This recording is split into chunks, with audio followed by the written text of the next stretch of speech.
Yeah. You couldn't hold it together.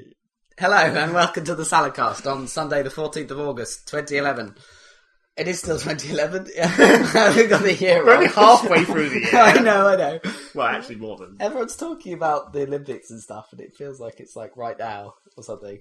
Anyway. No, it doesn't. No. It does because they're saying about all these crazy riots and stuff in London. It's like, it's tarnishing our image for the Olympics, which are right around the corner. It's like a whole year until then, isn't it? What was it? China were a bit sort of like overtly vocal about it, sort of coming out saying, it's a bad sign, it's dishonourable for your country or something. Well, they have a point. Well, that's just like the Chinese, like, because they're like super, like, police state or whatever. As soon as there's any unrest, they're like, "What are you doing, you idiots?" Right, because they're so cracked down on unrest that Yeah. they're like, "Don't let that happen."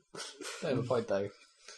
Anyway, I'm Dan Train, by the way. Joining me today, Zachary Burgess Yeah, Chinese and stuff. and Robert Kemp. You're Chinese? No, Chinese and stuff.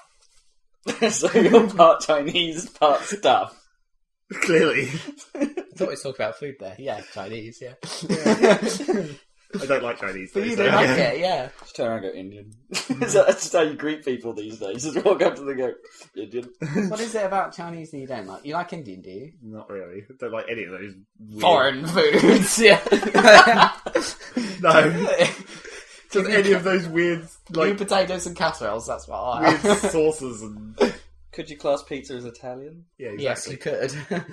That's clearly foreign. But would you have Burgers pasta? are clearly American. Foreign. They are. Well, they're kind of German. I think they originated Well, they're obviously Burger. American, but it is from Hamburg. That hamburger does come from Supposedly. Hamburg originally. I think that's the idea.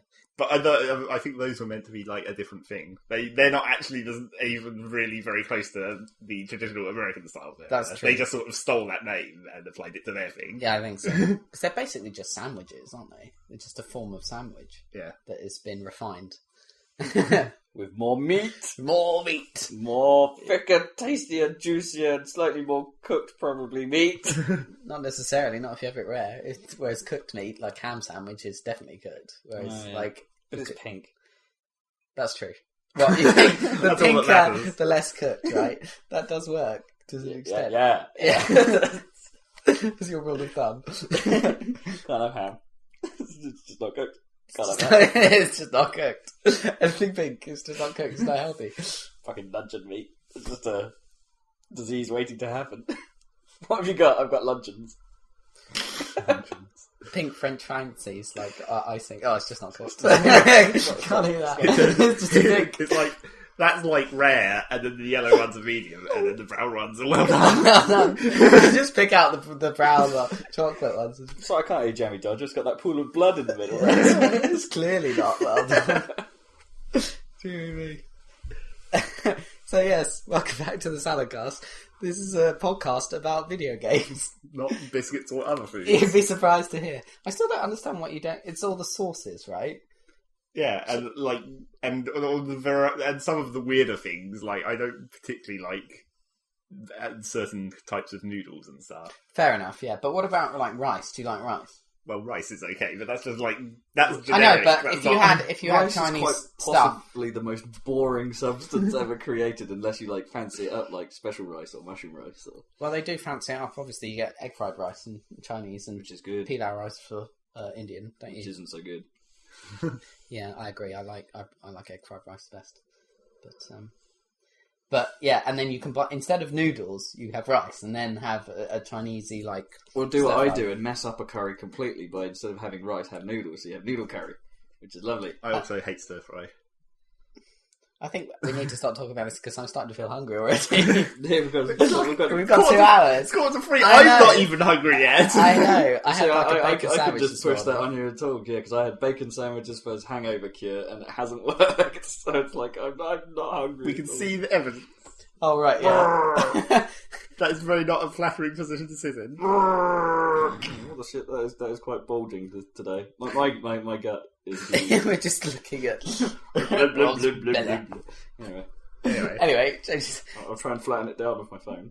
are your hangovers getting worse or better? 'Cause They are getting worse. You used to say that What? You didn't have them when you were at school? When I first started drinking, you didn't have them. Whenever that was. Yeah, in school. Yeah, when you were 17 or what? Yeah, I just didn't. Yeah, I didn't get hangovers at all. I could. Well, I wonder if my perspective of how much I used to drink has changed. That's what I wonder. As because back then, probably having a load of stuff was probably like 1.5 pints, whereas now I'm pretty sure I had 5 pints and 3 glasses of wine last night, which isn't a good idea at the best of times. You know, rooting the vine. Yeah, friend's birthday party. Oh, cool, awesome. In Not Norwich. My birthday party. In Norwich, which is coming up in 2 days, so we need to sort something out for Zach's birthday special. Oh yeah, need to look on the Steam. Exactly. Pretty much. But there's no sale going on. What are you going to do? I don't know. I bought Penny Arcade Adventures for like £2, both of them. Excellent. I'm probably never going to play them. They're great. That's how Steam works. Yep. It's pretty good. Maybe you can trade them to somewhere with I'll trade them for a hat or some shit. Yeah. That'd be good. That's sort of news. But I don't think we can say much about that because it's not actually not much to say about it at the moment because it's still a beta, and I don't expect any of us have opted in. No. Well, a bit of me wonders a little bit how that's actually going to work long time. So Steam trading, right? It's basically potentially introducing a second-hand market, isn't it? Yeah. It's not second-hand though because you can't. If you've attached the key to your account, it sticks. It's only to get rid of like the extra gifts and shit that you have. That's right. So you can accept it, and so then if you buy a pack and it has some overlap, you can get rid of those extra bits. That's cool. I see. So if you've got no one to give them to, for instance, there's like a on your friends list, for instance, there's like a marketplace. Well, at the moment in the Vita, at least, you have to have them on your friends list or in a room, which I assume just means like if you're in a TF server, you can like how you can trade items with other people in Team Fortress if they're in the same server. So beforehand, if you bought if you bought a pack and you had stuff in it that you didn't want, you couldn't gift it to your friends, or could you? You could if you hadn't installed. Actually, I think it was only if you had multiples of it. I think if you bought it and you only had one copy, regardless of whether you ever installed that, you still can't get rid of it. Right. But if you had more than one copy, then you could gift it. But I think now you can gift both. If maybe. You had two and you didn't install either of them. Don't know. Maybe. It would make more sense. So it tracks never... It could track never installed, you mean? Is it, I've accepted this gift to be nice. Well, I don't know, but then maybe not, because then presumably when you buy something like that, it automatically assigns all the keys, whatever, the background key information. It automatically assigns it for all of those to your account, but unless you already have it, in which case it turns it into the gift mode. So presumably, if you only have one, you still won't be able to get rid of them. I don't see what's so new then. Other than training for hats. Yeah, other from that's the only for in-game content. Yeah, that's the actual new thing, I guess. Being able to trade it for stuff that exists in certain games. I mean, that would be interesting, wouldn't it? Because that means they'll have to break out the in-game stores into potentially out-of-game stores, which is really what they should have done anyway. Yeah, probably should have. Although it's quite nice having the interface in-game. Well, they just need both. But you could just do both, yeah. So there is other Valve news, isn't there, this week? Ugh, yeah. Stupid Valve news. So they've announced a new version of Counter-Strike? Instead of announcing Half-Life Episode 3. Yeah. Everyone is like, those guys from Canada that were outside there, obviously. That's a great picture. yeah, with billboards saying, Canadians for the release of Half-Life 3. And then Gabe goes out and there's and stands next to them. And then the next day, we're releasing Counter-Strike again. So, do we know anything about it? I presume this will be to capitalise on kind of the interest in sort of Modern Warfare, I suppose. Because it's kind of basically Counter-Strike is Modern Warfare multiplayer before Modern Warfare multiplayer. I don't think they can possibly capitalise in that. That's not. I don't think it's a market you can just make a clone of it and expect it to do as well, to pick up off them. Because I think the people who are playing the Modern Warfare multiplayer are playing it because it's that very specific. Well, it doesn't cross over to Gears of War multiplayer. Well, no, but has Call of Duty multiplayer ever really hit the levels on PC that it has on console? No, I'm not convinced the PC version of Call of Duty has ever hit quite anywhere near the market. But that was so there's still the potential for Counter-Strike to sneak in there. That was probably also partially because of the whole server issue for the PCs. Yeah. But how do you know this? We don't know anything about this. It could be coming out on console. Maybe they're trying to... It is. It's coming out on there you go. all the consoles and PC. So maybe that's why. If they made it great on console, which is potentially possible, it won't be as good as on PC, but it could be a competitor to Modern Warfare, couldn't it? Well, they're also saying it's going to be a download game, so it's clearly not going to be... like on Live Arcade or something. Yeah, it's not going to be a full game. It's going to be like a multiplayer only. Well, that's weird. Thing. I think it's obviously it's going to be multiplayer only because not like Counter-Strike has a storyline. I think it's a risky move. It's a crowded marketplace because you've got 4 already outstanding Modern Warfare multiplayer games out there. Yeah, and all of them have their nuances and changes. And Battlefield Bad Company 2 made some serious strides in that in that front as well. It's a very crowded marketplace to want to try and get into. But it doesn't matter because as long as they sell it on PC, then they'll be okay. But they've already got brand awareness. They've already got especially fans. on PC. Yeah, they've got presumably they want to do something with the PlayStation version of Steam as well. Yeah, that will be obviously on that. But the trouble is that it's still like Counter-Strike and Counter-Strike Source are still like the most played games on Steam forever, and it's like, so maybe we can release a new one. Except the trouble is, just like with Counter-Strike Source, as soon as they released that, everyone was like, "Oh, this isn't enough like 1.6. We demand basically an exact clone of 1.6 with better graphics." It's like, that's dumb. 1.6 worked really badly. Yeah, they won't do that.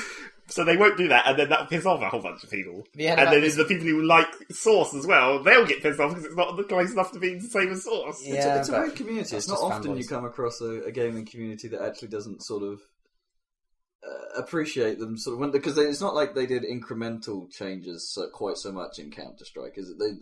It's not like TF's gradual build-up to what they it did is with now. the original Counter-Strike, didn't they? Because you got new maps and stuff. Italy, I remember when Italy came they have out. Been doing up to 1.5 was fairly incremental, wasn't it? And then 1.6 was a bit of a change. When they had the riot shields. Yeah, and then there was the massive change to CS Source and Condition Zero and all that stuff. They've gone for the big hit style. It's like you don't see the Call of Duty people getting pissed off with that, do they? They don't go for the incremental approach at all in Call of Duty land. No. They go for the big hit, massive difference. The new game plus the ridiculously expensive map pack. Well, even the sort of fighting game crowd don't get too pissed off when a new iteration of Street Fighter comes out. For instance, like they change things and it may mess up some people's tactics, but they don't go, "Oh, this is awful," with the exception of Arcade Edition.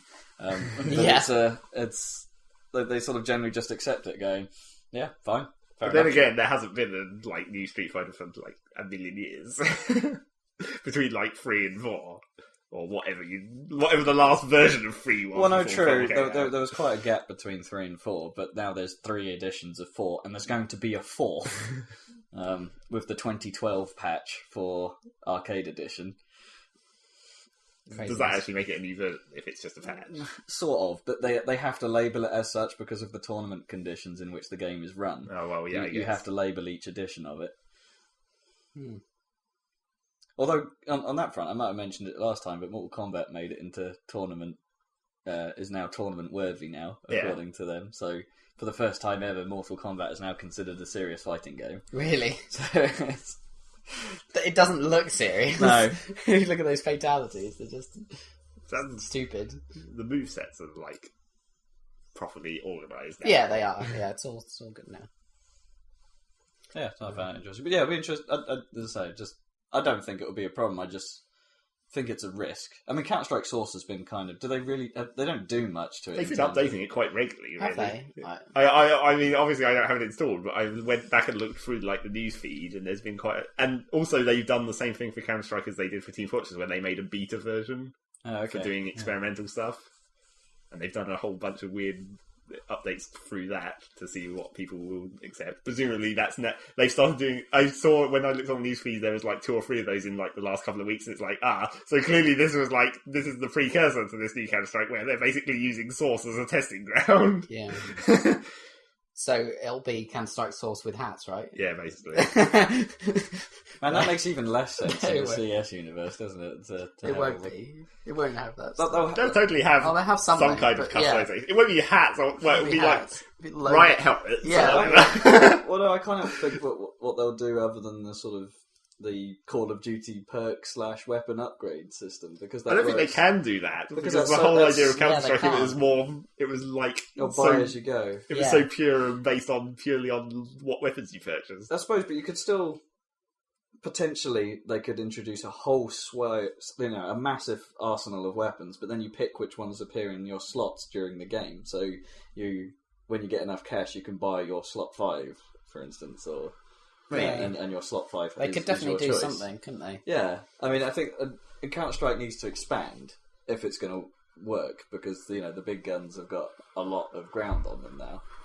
Because everyone loves perks.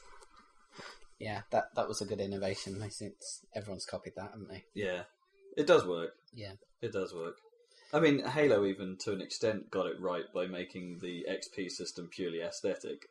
So you can still level up your character and get more stuff for your armor and stuff, and it's just a nice driving factor, even if it means nothing, like it does in Halo. It's just for some reason.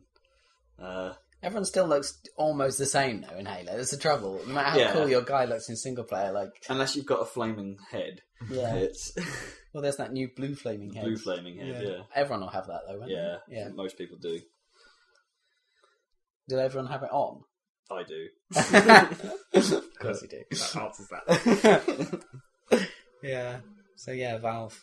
But what are they doing now? I mean, they finished Portal 2 and now it's like Counter-Strike. Dota, Counter-Strike.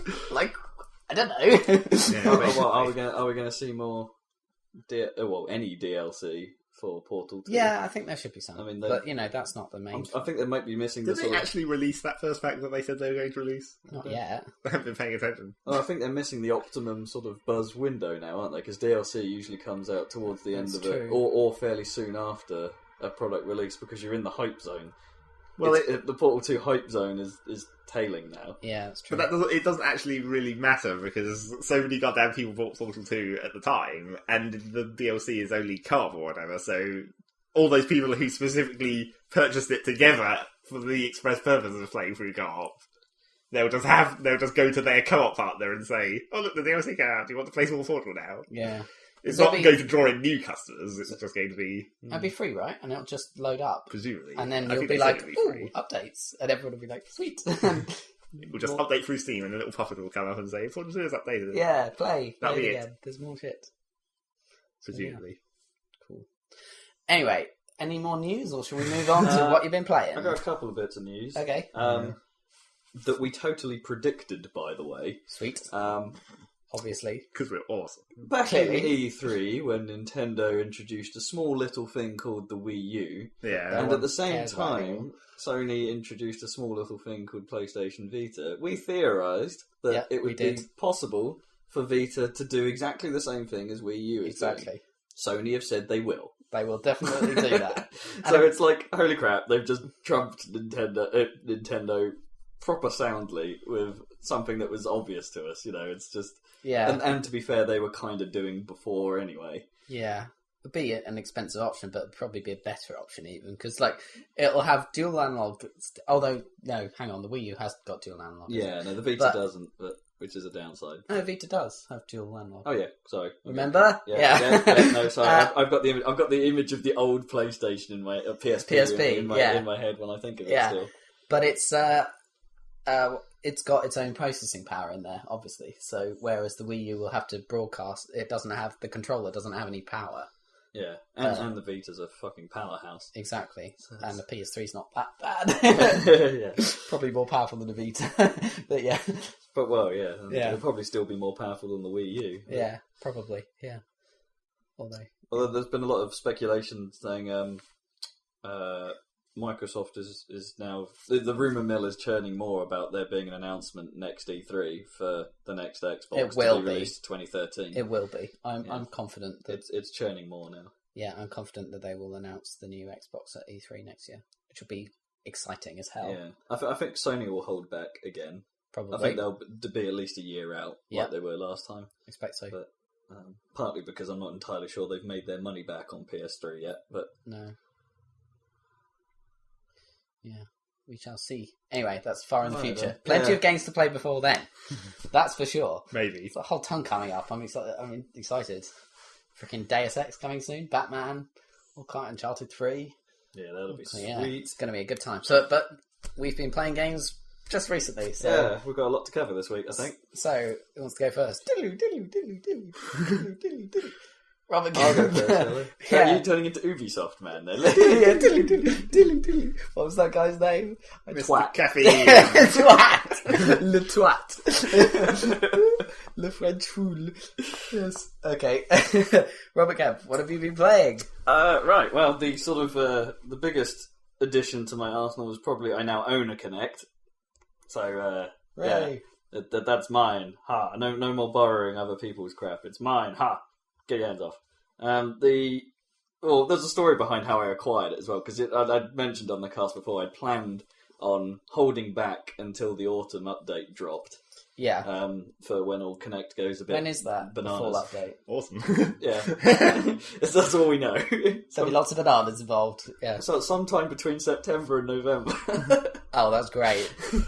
So, no, there probably is more detail, but, we don't know at this stage exactly. Yeah, so I had planned on then. Until my brother apparently accidentally bought one on eBay. Now, I can't verify how much of this is true, but he apparently on Android, on the eBay application on Android mobiles, has a one-click bid button. He attempted to scroll the page and clicked it accidentally. Okay. Putting in a bid, and it sort of succeeded.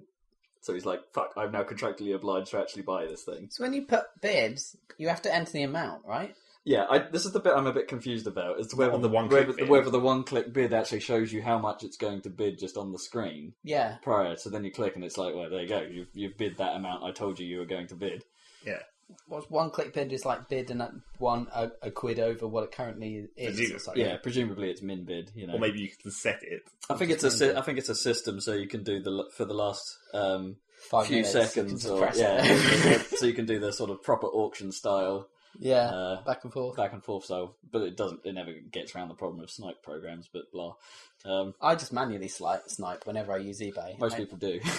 I find it irritating. I don't like doing that tactic. I feel morally against it. Sort of like it's just mean. Every time. I don't think I don't think I've ever bidded before the last 10 seconds or something. See, I think eBay should have always had the concept of if someone bids, then the timer goes up to at least a minute.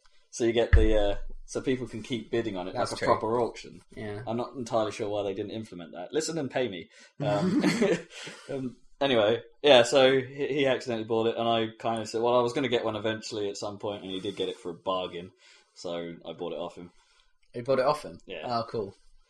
So is it second-hand then? It is a second-hand one. It looks fine. But it's in perfect condition, other than a few marks where I think that it was mounted on a bracket, so there's like sticker marks or something on the base, but completely functionally sound.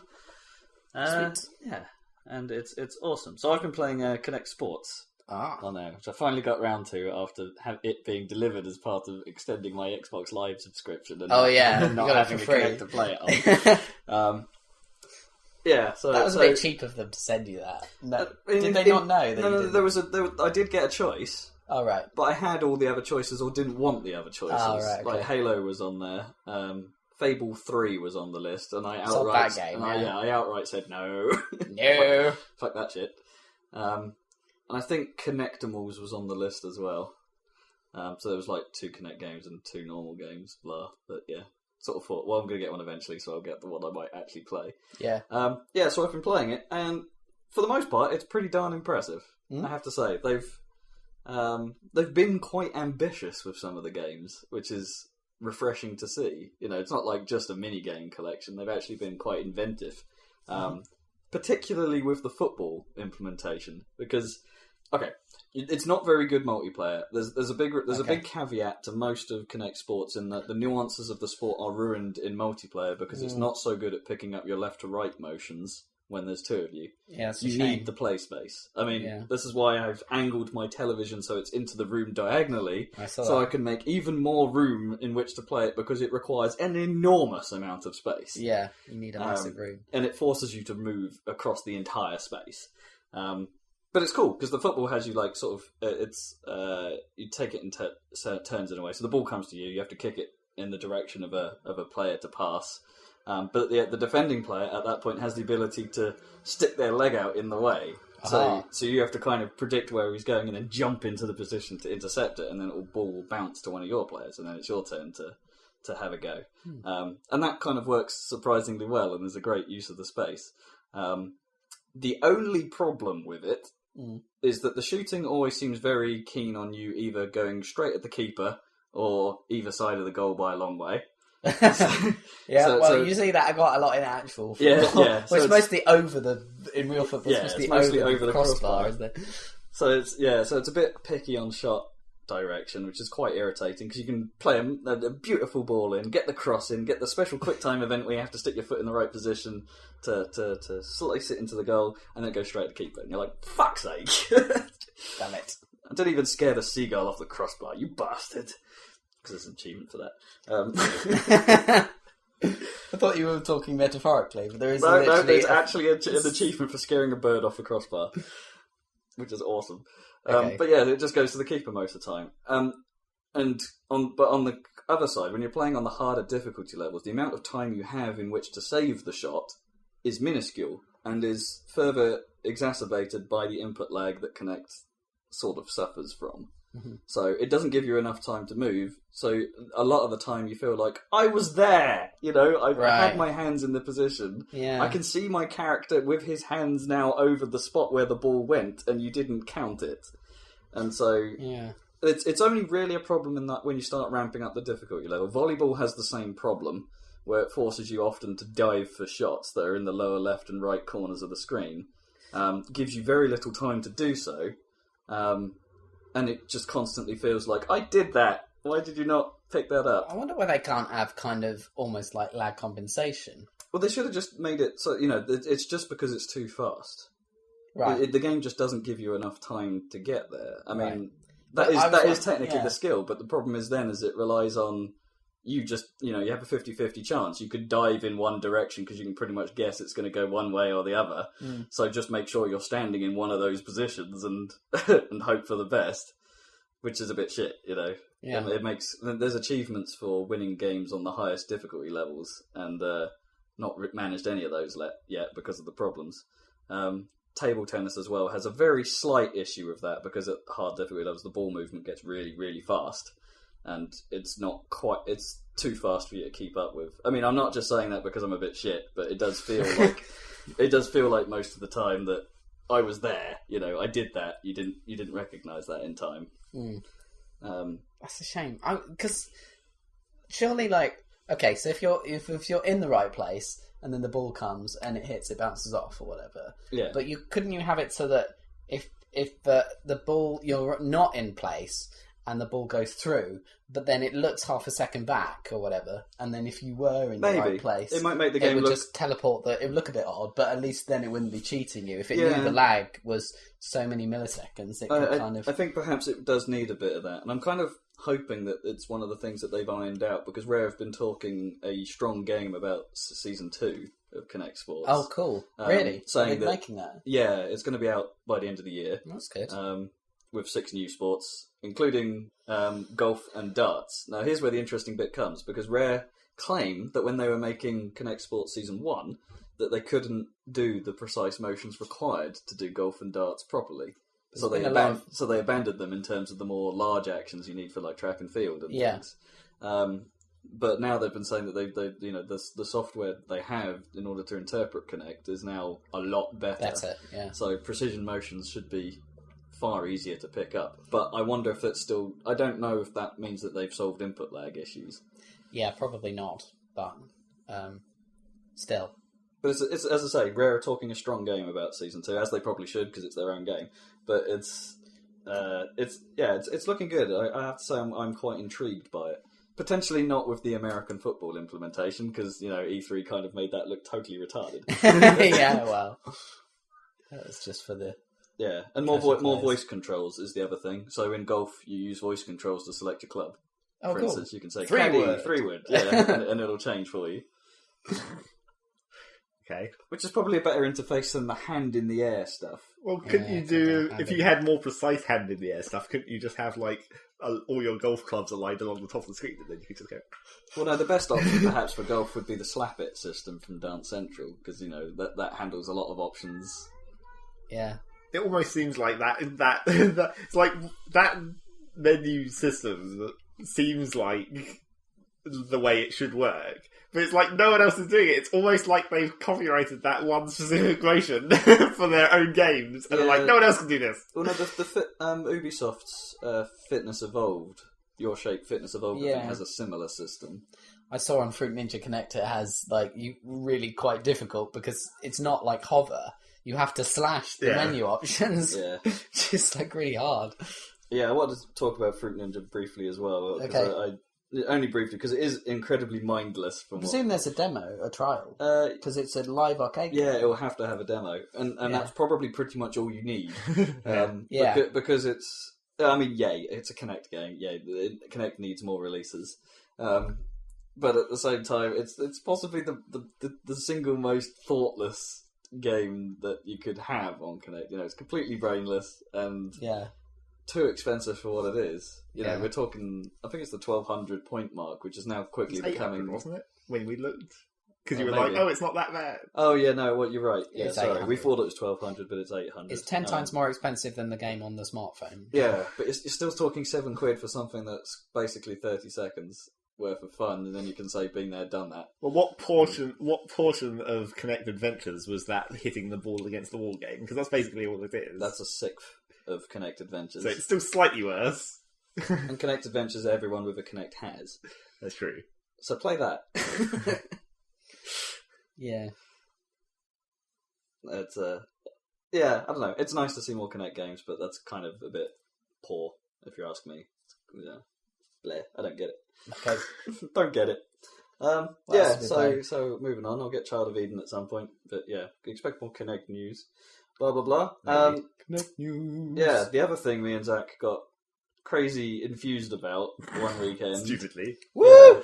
And thought, oh, this looks bloody mental. We're just going to have to do it. Is Marvel vs. Capcom 3. Which is actually freaking awesome. Really? I have to say, it's bloody excellent. It still suffers a little bit from the Street Fighter level of difficulty. Why must fighting games have that stupid... It's like forward, down, forward. That's not easy to pull off. Oh, yeah, no, they do the Capcom jiggle, as I call it now, where you have to... The Capcom jiggle. Yeah, it's like there's the Shoryuken, as it's otherwise known as for Ryu, where you push forward, down, and then diagonally forward and down. So it's like jiggle. And it's just... It's I don't know. I think that's a shit way of doing a move, and it's just awkward to do on a joypad. Yeah. And it's like, I'm not going to buy an arcade stick. I'm not that fucking insane about fighting games. I can't see how an arcade stick would actually make that easier. It might do. I don't know. Yeah, I can see it being. Well, I think it's more because I think the way sticks would make it easier is because they're more like click, aren't they, rather than a smooth. Because that's why joypads aren't as good for fighting games, because it's an analog, whereas a joystick is virtually digital. 8 direction, isn't it? Yeah, for an arcade stick. So it's so you just click it, you just go tick tick tick. Yeah. So it might work well on the stick, but it's rubbish on a joypad, basically. And if only there was an option to change it. Yeah, the only option you'd get was to play in simple mode, which restricts the game then starts picking moves for you to an extent. I got that Xbox controller with the transforming D-pad. It's better. One that turns into a stick. Yeah, but it's not that much better. It doesn't turn into a stick. You just twist the... It's exactly the same as a normal 360 controller, except that the D-pad, you can kind of twist it between two modes. One that's flat like the normal one, with just slightly raised, the D. Yeah. Or, it's not a D, cross. Yeah, and then you twist it, and then the cross becomes really pronounced. And the flat bit falls away. And it changes the feel slightly. Huh. Yeah, so you can try it out if you like. I'll bring it out that'd be interesting. But that would only work if the Xbox D-pad was less squidgy anyway. Yeah, it's a bit better. It's less squidgy, but it's still not that great. But on the Bombcast, Jeff was saying that's the best one to use for Street Fighter. Yeah. So, Really? that's what he said. I The don't best know. pad. But he was saying pads are fine, wasn't he? Or for Mortal Kombat, I think he was talking about. Well, he? Mortal Kombat is different, though. I think. Anyway. Well, pretty much every move in Marvel vs. Capcom is fine. Just apart, it's just the jiggle. Yeah. The jiggle Well, is it's because the only other stick motion you have is the sweep, which is the easiest thing you could have. Basically. Yeah, I mean, that's great. I mean, for an analog stick, that's perfect. Yeah. Wouldn't works most of the time. But it's, I can do those moves. I can't do the jiggle ones. So I went into training and tried to do the jiggly ones for ages. It's like, I've got it. Oh, it's gone again. It's Can't tough, do it. and it does require It requires less. Is the good thing about it is it requires less of a quick input than the original Street Fighter 4 did. The original Street Fighter 4 was really harsh with that. It's like that confuses me as well because it's like you really have to like do the stick motion and then it's almost half a second of pause. It's like. Yeah. It's almost a beat of pause, and that's really hard to actually realise that you have to do that when you've basically been button mashing the rest of the time, because that's how you play fighting games. Yeah, it's hard to train yourself out of the button mash technique, isn't it, in fighting games? So it's especially in something that looks as frantic as that. Yeah. You don't realise that it's actually, you can actually input commands pretty slow, and it still looks insane. Yeah, and this leads me to the second problem, and I know Capcom have a difficult job with this because Capcom are the hardcore fighting game maker. Really, no other fighting game is really as hardcore as they are. So they have a market to appeal to. And while MVC is somewhat easier than Street Fighter to get to grips, it's still friggin' harsh in places. Like the timing mechanics are quite insane in when you can pull off moves, how you combo stuff together. I mean, combo mechanics in MVC are tricky in the sense that if you're just a minuscule fraction of a second out, it's no longer a combo. Well, those ones that they teach you in the training are ridiculous. Oh yeah, this is the other problem. It's still got an entry level problem. Yeah, it doesn't teach you most of the shit. The game, it's like we read the manual and it was like, that's really how you find out what most of the buttons do. Yeah, I mean, the game itself is still not great at teaching you how to do things. It has the mission mode, which teaches you different techniques, but as you say, very quickly they get ridiculous. I mean, there's only 10 missions per character, so presumably they have to get ridiculous fairly quickly, but they could have quite easily tripled that number and made the introduction to the characters much more bearable. Or just had a generic one that covered the simple stuff that was generic to all characters. Yeah, it doesn't handhold you nearly enough. I mean, the game they are difficult things to get to grips with, and they need to do more about it. Which is, I don't know, a bit of me can't quite work out why they haven't got that right. Because, like, the mission mode doesn't actually teach you... It teaches you about these chaining together ridiculously difficult combos that rely on, like, split-second timing. But it doesn't actually teach you about most of the other game mechanics, like how the air combo and switching between characters in the air works and stuff. The game or doesn't the tell you that. multi-person team attacks. No, the game doesn't tell you that. No, you have to read the manual and then work it out from there. Yeah. And even then, the manual doesn't tell you all of the nuances. No. Nor probably should it tell you everything. But, you know... Well, where else are you going to find out? Hyper guides online or whatever. That's not where it should be. It should be in the manual. No, but part of a fighting game is figuring out what works and what doesn't. But there's a lot in Marvel vs. Capcom that doesn't work. You know, you can't just... go with it. It's got the balance right in the sense that a skilled player will beat a masher practically every time. Practically every time. And then this is going to lead me to my next bit of a gripe, actually, because the game can be really spam heavy. There's the odd character in the game that, when used in a certain way, I'm looking at you, Hulk, in simple mode, where you can just spam one of the harder moves to pull off. Okay, this is retarded, right? I'll have to describe this one. Hulk has a move that takes a little while to charge up. You have to hold back for about a second and a half, and then push forward on a button to activate it, and it causes a sweep across the entire screen. Right. I played against someone online who was able to do that repeatedly, sort of with more frequency than a second. So it's like you're just going fire, fire, fire, and I'm like, that's impossible because the control inputs take longer than that. Yeah. And I think that's a problem with simple mode, where in simple mode some moves just activate immediately, but it allows you to play them online, so you're not playing simple versus simple. Yeah, because it doesn't actually filter for that. No, so that's a flaw. That's quite a large flaw. That's quite bad. And it's it's really quite irritating. I mean, the online experience in general, you think online fighting games are hard anyway. Yeah, they still don't work. I mean, Marvel vs. Capcom is one of the best examples I've seen of online fighting. The lag is mostly bearable, but it's often the difference between winning or losing, because it is so different from playing lag-free. You have to be more preemptive, more thing. You can't. Your reactions are deeply affected by lag, massively affected. Yeah, because it presents itself as input lag. You don't see any sort of stuttering or oddness in the game. It just results in input lag, which is quite clever in itself, I suppose. But it's a very frustrating experience when you can't do what you want to do, because whenever you try and do it, it happens much later than you planned.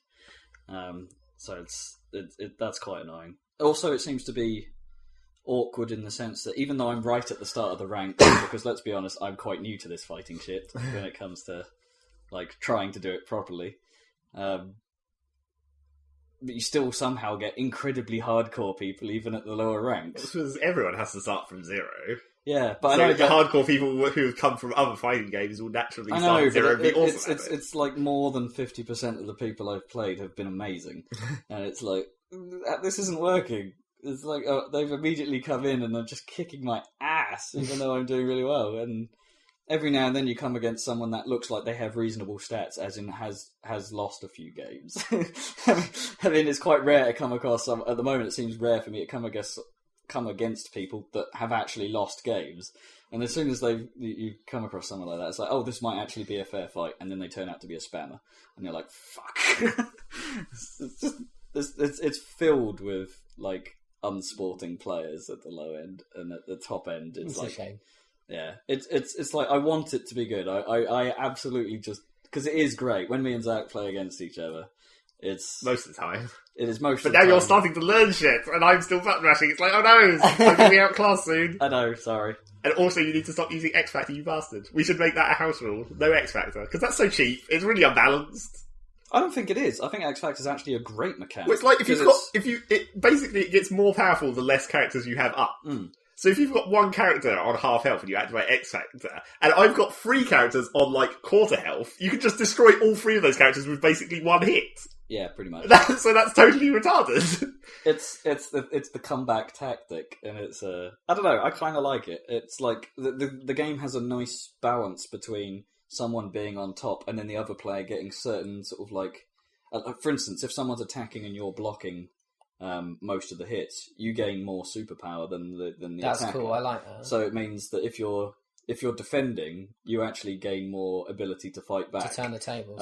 But conversely, it works the other way around. If someone lands a big combo, then they get quite a lot of super bar as well. So there's this nice to and fro between the balance. So the fights, I don't know, it makes the fights more balanced more of the time, which is actually a fantastically well thought out system. It's great.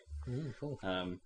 But yeah, just to sort of like, as Zach described, X Factor is basically a move where you can use at any time during a fight, and it essentially powers up your characters. For like 30 seconds or something. No, it's not that long. It's 10 seconds at level 1, 15 at level 2, and 20 at level 3. It's way too long at level 3, that's for sure. It does seem like a bloody age in the middle of a fight. And yeah, as I say, the less people you have in your team, the more powerful your guy becomes, and they get a speed bonus, which is possibly the most important element to that. They just get faster so you can attack more.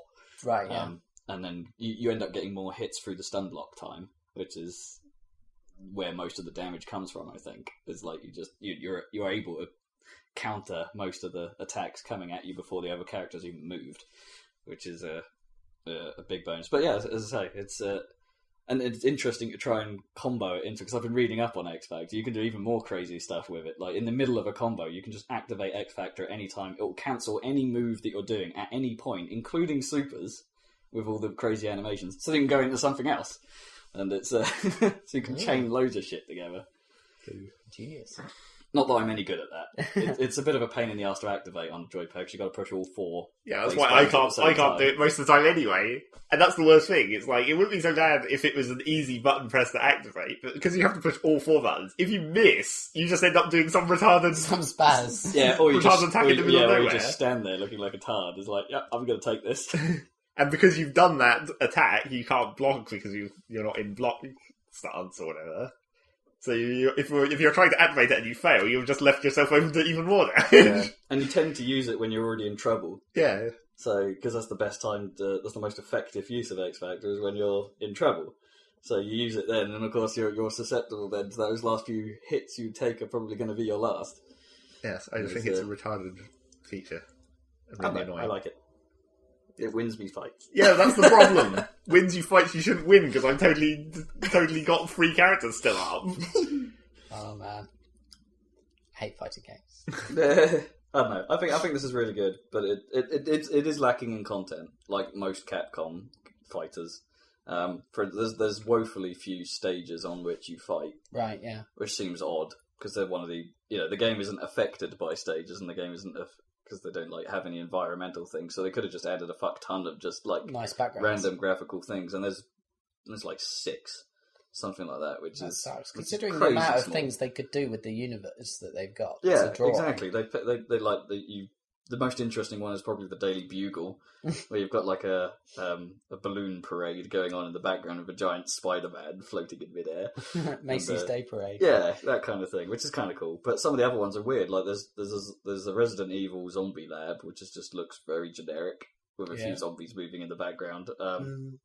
Asgard is kind of cool because it's very rainbowy and there's giant birds flying around and shit, which is pretty nice. I mean, the ones they have, most of them are pretty good. I'll be honest. Yeah, they look nice, but it's just a shame there isn't more of them. It's weird. You've got a character lineup of like 30 odd characters, and you've got 6 stages. It's like that's woefully inadequate.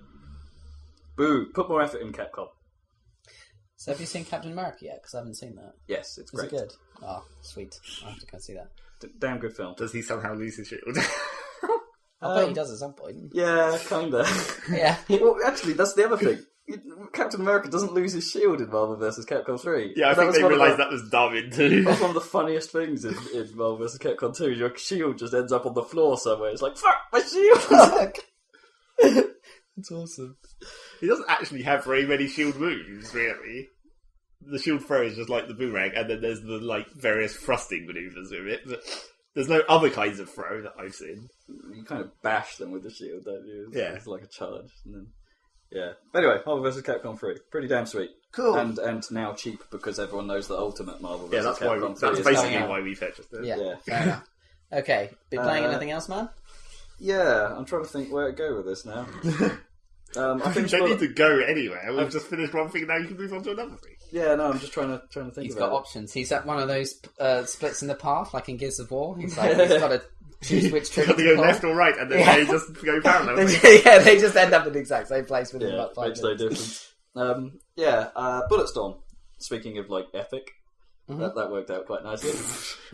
Yeah. I finished it. I finished Bulletstorm. The ending is pretty shit, in all honesty. Fair enough. It's basically a quick time sequence followed by a run to get to the chopper, sort of. Get to the chopper! With a time limit thing. There seems to be quite a lot of those in Bulletstorm. Like, we've got a time limit. Fucking run. Ignore all the baddies, just get there. Okay. There's a few of those. And, the ending is rubbish. Obviously sets itself up for a sequel. It's very no resolution to anything kind of ending. Probably won't be a sequel. No, which is the frustrating thing. It's still fun though. No, I'm not saying it's not. It's pretty cool. It's nice looking in places. It's very good looking, actually. Yeah, and the environments are nice. Quite like to see how it runs on PC still. I know there's a demo, so I might get that at some point just to see what it looks like. But it's pretty. It's. I think they could have done more of the multiplayer. In all honesty. Like, I think I mentioned this last time, but it's in need of a co-op mode, seeing as you've got an AI partner for most of the game. That'd be goddamn amazing. Yeah, co-op Bulletstorm would just be great. I mean, the mode you do have is is called Anarchy, which is, again, I've talked about before. It's like a 4-player co-op on a miniature, a fairly small arena with waves of enemies. It's like Horde mode in a way. with you having to score a certain target of skill points with them. Not just survive, but you have to kill them well enough. Right. And the big draw of that is you have to do team kills in order to score double points. That's cool. And so you have to have 2 people shooting it at the same time and score double penetration. Oh, that's good. I like and then that. and then both players get like 100 points. So it works out well. Tug of war is kind of cool as well. So both 2 people use the leash at the same time and pull an enemy apart. It's like points. Yeah. Cool. So that is in there at least. Yeah. The problem is that a lot of the players that seem to be on there are a bit retarded. So every now and then you get like these team challenges come up where you have to kill people in a certain way, and I more often than not, most people will just ignore that, and they're worth the most points, and it's just like, just kick him off a cliff. No, you've got to kick him to me, and then I've got to shoot him into this giant man crusher thing, so we get the team man crash. It's like, that's what it's asking us to do. Don't just kick him off a cliff. But so that makes that kind of frustrating. There's a competitive edge to that as well, because you, at the end of each successful wave, you see how well each player did as well, and you get to do a random sort of like animation at the end if you were the winner. So it's mildly competitive, but not really at the same time. But that could have been a lot better, I think. Anarchy mode. It's like zombie mode in Call of Duty. It's great in theory, but you absolutely need a good team to make it the most fun. And seeing as I'm the only one I know who plays it other than my cousin, it's a little not ideal. No. Okay. So yeah, I have a bit of respect for people can fly. They seem to be good at what they do. I'm just making fun games. It's like, which leads me on to another thing that I want to talk about. It's kind of news because it's not something we can play. But Hard Reset. Have you seen anything on that? No. It's essentially some of People Can Fly, right, who split out of the company at one point, are making a very old school style shooter with proper health, proper sort of. There isn't even a crouch button. So why can't we play it? Because it's not out yet. Oh right, it will be. Okay. But it will be. It will be, okay. yeah. And it's relatively soon, I think, actually. But it just looks like a laugh. It's like proper old school, crazy weapons. They have a strange weapon system, actually, in that it's all about upgrades. You only actually have 2 guns, but they have different firing configurations. Oh, that's a cool idea. And it's all about how you use them and stuff. Yeah. Yeah. And it looks quite pretty as well. I'll keep my eye on that one. It's there's probably not much to talk about. Is that kind an of Xbox like game then, or is it? no, it'll be PC. I think fairly exclusively PC design. Like a Steam thing. Yeah. So yeah, that looks pretty interesting. Cool. It might be one of those games like Bulletstorm where it's hard to talk about because it's just a shooter, but it's an insanely fun shooter. We'll keep an eye out for that one. I might hand over at this point because I think I'm running out of things that are important to talk about. Well, Zachary Burgess, it's your turn. Wii. What have you been playing, man? I haven't been playing Wii. I've been playing a lot of like little bits of games, but mostly old stuff. And in one case, extremely old stuff. What's that? Let's start with the oldest. The retro gaming section. Basically... Did you finish Skies of Arcadia yet? No. I've still got that to do, but I haven't had access to the Wii, of course, because we're not in that house. And they left the Wii at the other house. They left it there? Yeah. Why? Because there's no proper TV in this house. Right. And you don't have your TV on the floor situation? No, because we don't have that. Yeah. Because that's not there either. Oh, speaking of TV, very quickly. New iPlayer on PlayStation. It's actually good. Good. Yes. Well, success. It seems to work. Okay. Yes. You can watch HD. Well, sort of HD. Yes. But it's not Flash Player anyway, so it works. Hooray! Yay. Anyway, sorry. Yeah, but basically what happened was, on Giant Bomb, they did their Thursday Night Throwdown. Of course. And it was UT 2004, and I was like, man, I could totally play some UT 2004, so I was like, fuck this, I'm going to install it. Not for the Thursday Night Throwdown, this was like afterwards. I wasn't intending to try and join theirs. Because you know how badly that goes. Yeah. Because those servers are so far away. And so far, constantly. Yeah. Instantly. But, so I installed UT 2004 and then played some of that for like 20 minutes, and I was like, okay, I'm done. That was enough. What, did it give you perspective on how games were? Maybe. It was kind of... I was still, like... The only real thing that I remembered about it was that dual assault rifles is awesome. Yeah. Because the assault rifle you start with is, the generic boring weapon that, you're not meant to keep it. You're meant to go and get one of the proper weapons. But then if you pick up someone else's and have dual assault rifles, fuck yeah! That's hilarious and awesome. There's a certain coolness to that. And also it has a grenade launcher, which is basically my default weapon it's like, because that grenade launcher is fucking powerful. You can just hold, the longer you hold down the mouse button, the faster the grenade travels, but you can hold it at maximum. So it basically almost becomes a rocket launcher. So you just run around and grenade people in the face. And then I also discovered that another thing that I sort of remembered, and then realised once I tried it again, was that the bot skill levels is totally fucked. Oh, yeah. It's like, you go up to skilled, and they're too easy, and then if you go to adept, they become instantly way too hard. Way too hard, yeah. It's like there's no middle ground. So yeah, that was about all of UT 2004. Played that for like a little while, and then was like, okay, I'm done. Maybe I should uninstall this, but I probably won't, but whatever. Just leave it on there. My first games partition is actually getting full. Are all the servers on the internet running those stupid, like, buggy trial levels, where you have to try and get your... Do you remember that? Yeah. They made those really shit levels where you had to Those try and get your buggy to the end. They were kind of funny, but that's all it bloody was towards the end. People trying to get around this ridiculous obstacle course. Yeah. That was kind of funny in its own way. They were okay. There were some good ones came out towards the end of that fad. When there were some good ones eventually, but when that first started coming out, it was just like, this is really boring. I want to play assault mode and stop the car from reaching the crane, or whatever the fuck that was. Although I did see the "What's up, guys" people talking about the achievementhunter.com people talking about some crazy game mode that someone had made in Forge, where you have a very long ramp in the air above the cliffs, and people spawn up top with warthogs, and they just go down the ramp, and then they get teleported to the top, so they go faster and faster and faster. Yeah. And then you had to the other team was sort of wandering up the ramp, trying to stab them as they came with the gravity hammer, I think, as they came down. And it's just the stupidest thing I've ever seen. That's great. Yeah, so check that out on YouTube. I can't remember what it was called, but just look up Achievement Hunter people, and it'll be one of their recent videos. There were some good ones actually. There's kind of like those sort of like challenge levels. I think work better in Halo than they ever did in UT. Yeah.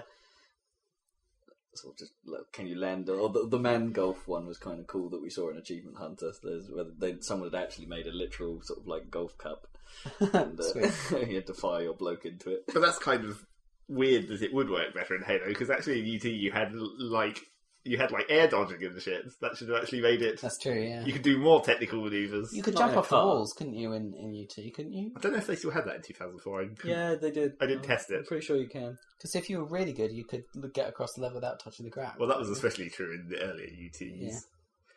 That's awesome.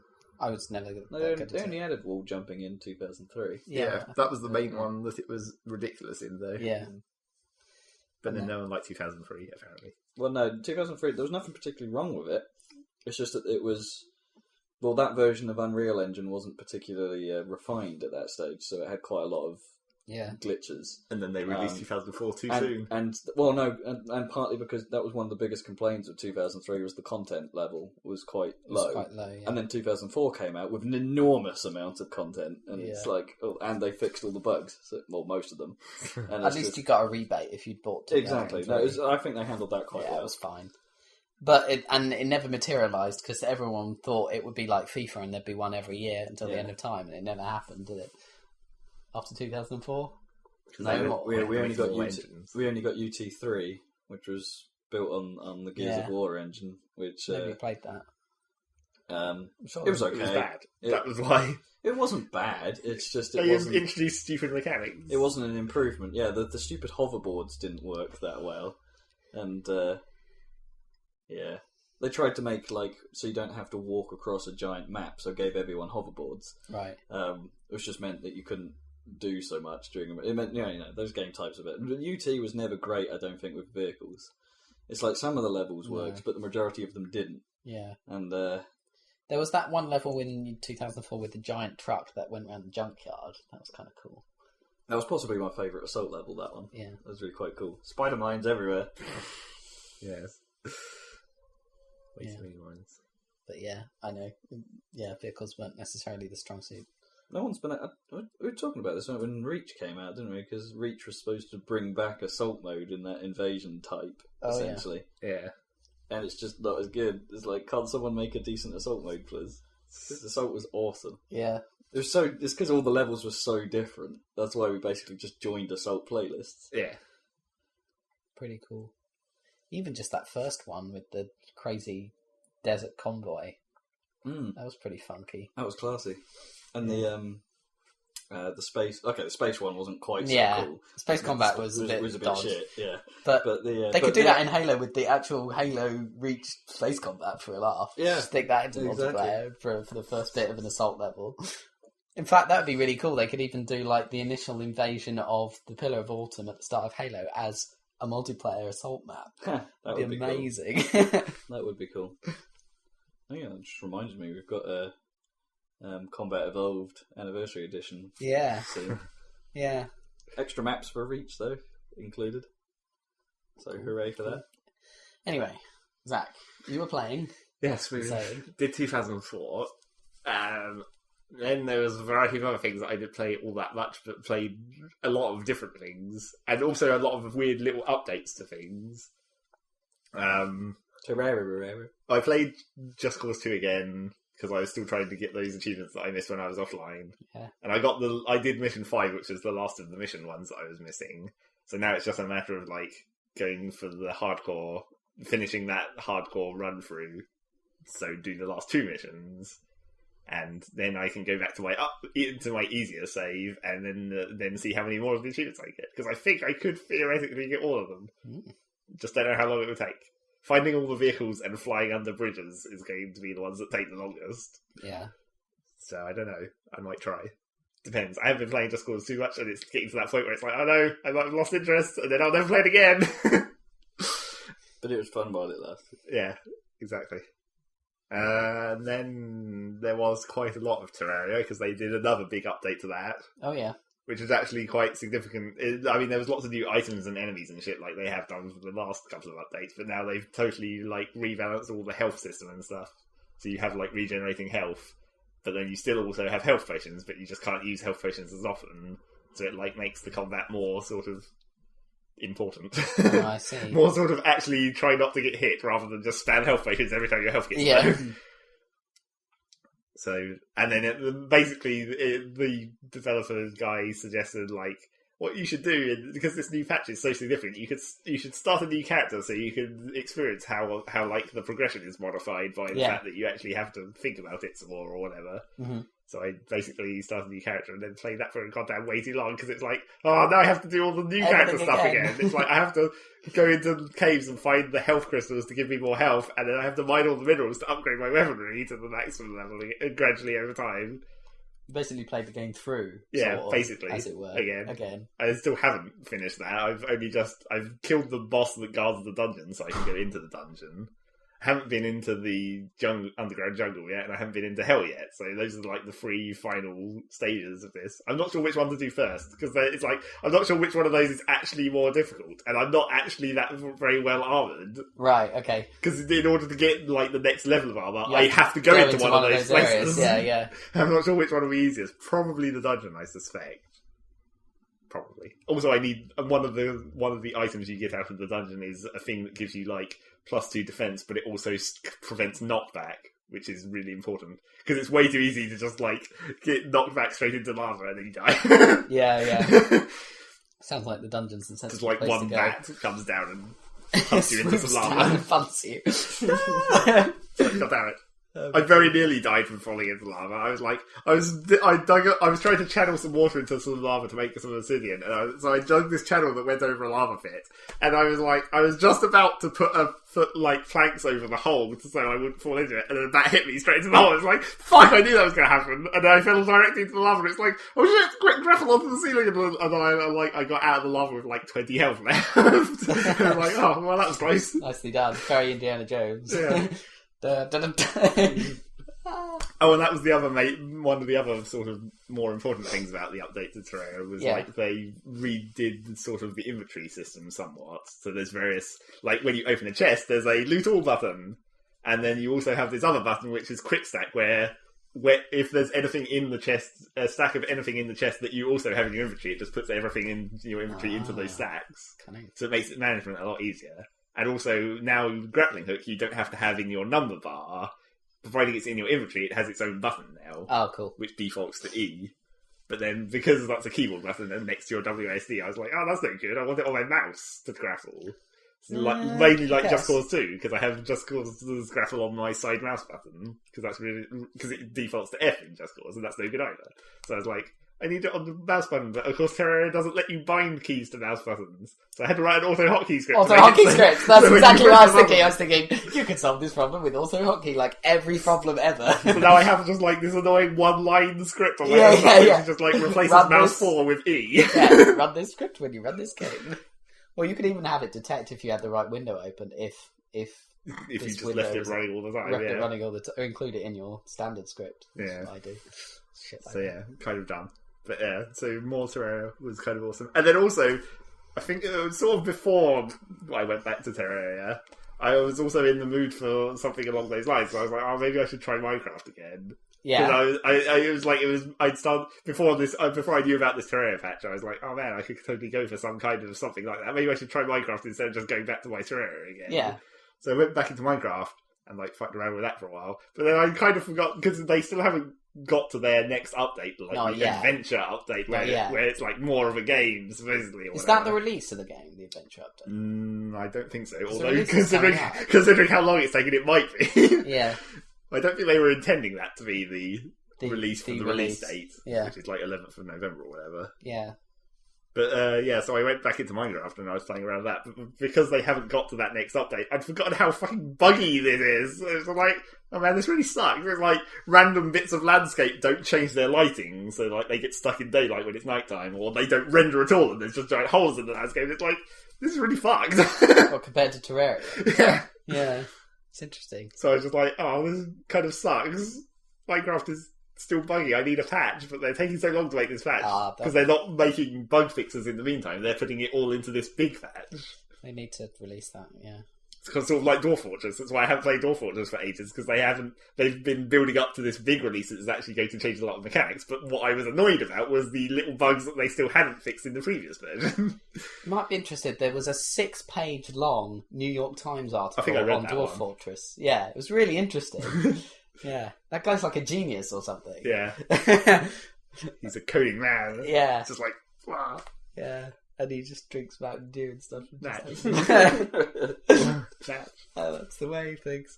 Yeah, Minecraft. Yeah, so Steve wants us to do a video of the Tracy Island. The new version. He has done...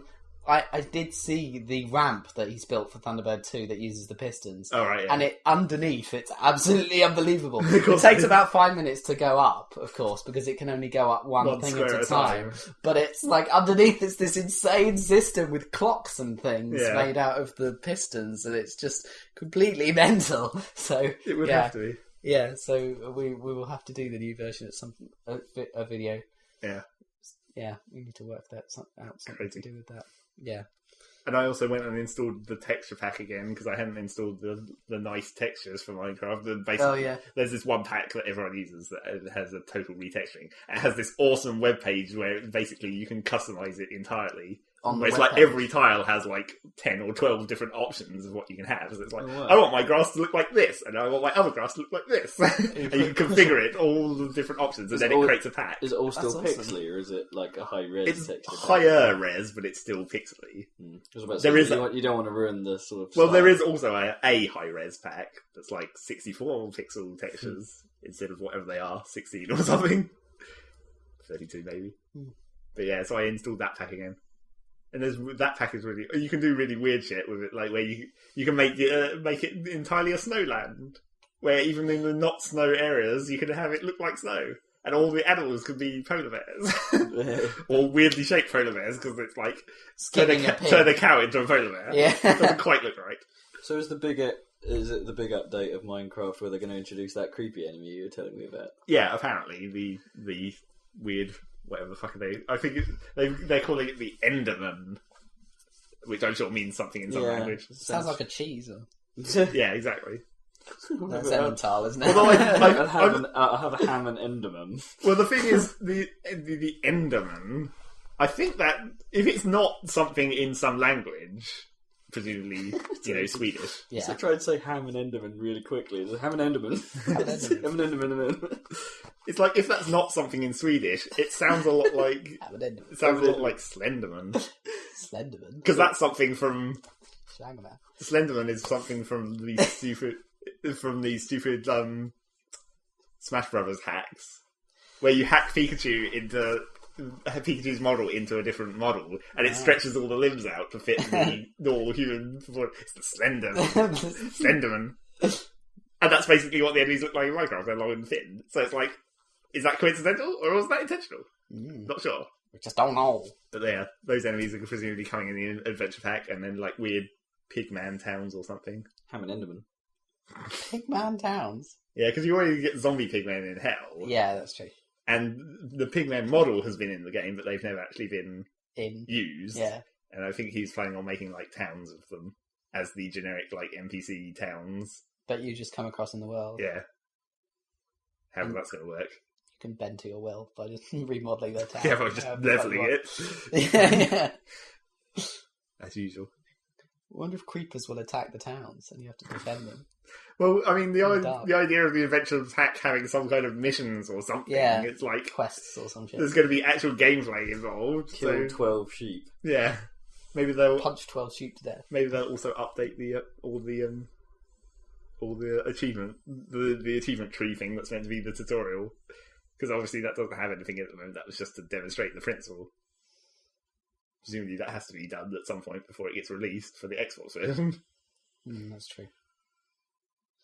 So that's Minecraft. Yes, that was Minecraft and Teraria. The block building adventure game things. Yeah. There was several more updates for SpaceChem that I've also been playing. That. Yes, there's been maybe the only sort of interesting... There was like translations for different languages, but they also made it so that in the custom puzzle creation thing and the thing that updates with new puzzles like weekly or whatever, they've made it so you can actually make proper levels now, where it has like numbers. You can have multiple reactors with the pipes. Okay. So you can make those custom now, which is pretty sweet. Okay. Lots more complicated puzzles. Great fun. Yep. So I played that quite a bit. I played a small amount of Audio Surf. Not much to say about that. It's just Audio Surf. Mm-hmm. I can't remember what else. Haven't been playing Eve really. Logging in, checking my stuff, as you do. Okay. Man. I'm sure there was more. Running out of shit. I can't remember what the other thing was. There was something else important. Never mind. Come back to you. Yeah, you do some more. I'll do me. How much time we got? Yeah, how much time have we got? We got plenty. Yeah. I finished Assassin's Creed Brotherhood. You'll be glad to hear. Woo. You want some talk about that? Yeah. What happened? Is it a good ending or is it like a shit cliffhanger ending? It's both. So it's a good cliffhanger ending? I think, well, A that's the thing. So, it's a shit hanger. Hamandendemmon. I don't like that. Hamandendemmon. This is what we should call an ending like that, Hamandendemmon. I need to find a way of using this. So Hamandendemmon. What a good and shit ending is a Hamandendemmon. Hamandendemmon. Yeah, well, it was definitely a hand of it. Well, what I'm saying is that, because I care about, because 95% of the time in Assassin's Creed 2 and Brotherhood, you are playing as Ezio, and for me, I care about the Ezio story and what's going on in Renaissance Italy, and that stuff was cool. It had a good story, characters that are real historic characters. You know, the Borgia, Rodrigo Borgia, Cesare, Lucrezia, all those people are real people.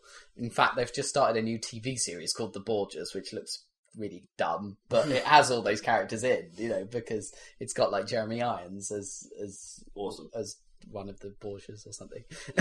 Anything he does is awesome. Yeah. The rest of the program will be shit. Jeremy Irons will be amazing. Shit. It's just an excuse for lots of historic Wankery.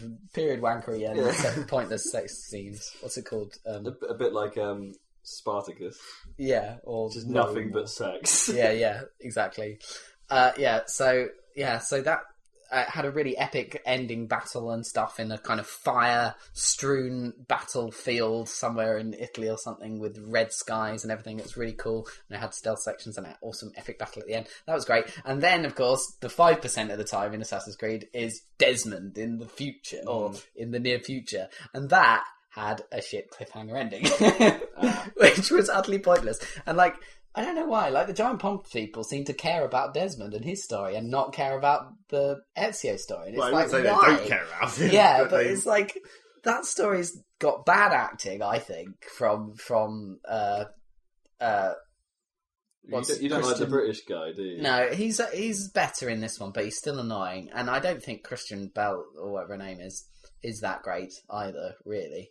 Oh, who plays Womany Woman?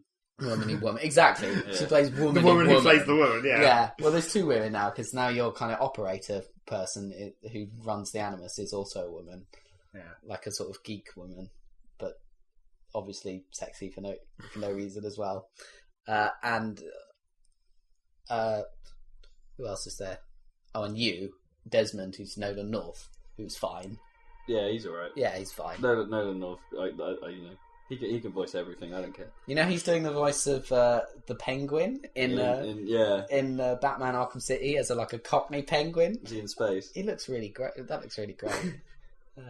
Is he in space? I'm space. Yeah, you are, mate. Yep. We're both in space. Anyway, yeah. So it's both a good and shit ending, I would say, because it had as I say, cliffhanger. I won't say what happens, but it was kind of dumb. But there was some great moments at the end of the game in actual Italy. You actually got your hands on the Apple of Eden at last, which seems to be the main MacGuffin of the series. In Assassin's Creed 2, you get hold of it, and then it gets stolen at the start of Brotherhood. But this time, you actually get to use it as an actual weapon. It's quite weird. When you're holding it, you can't use any of your other weapons. And it has a sort of mind control power. So basically, you hold down the button to charge it up. It takes away your health as it's doing that. And then it expands a kind of zone around you that gets bigger and bigger the longer you hold it down. And then when you release, all the enemies in that zone go insane and start attacking each other rather than you. Okay, yeah, classic. There's there's a poison in Bulletstorm that does the same thing. Yeah. So it kills you, but also you get regenerating health while you're holding it, unlike in the normal game. So you have to manage your health is your ammo, effectively. Okay. And you can't switch weapon. So there's some quite comedy sections where there's a bit in the Colosseum where you're fighting off a whole bunch of enemies, and you have to kind of run around in circles so that they group into a big blob.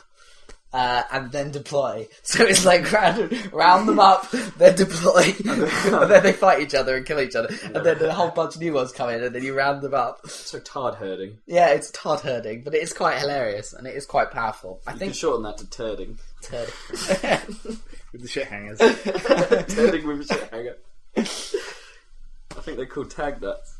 So basically, what? Tag nuts? What the hell? Turd herding your shit hangers.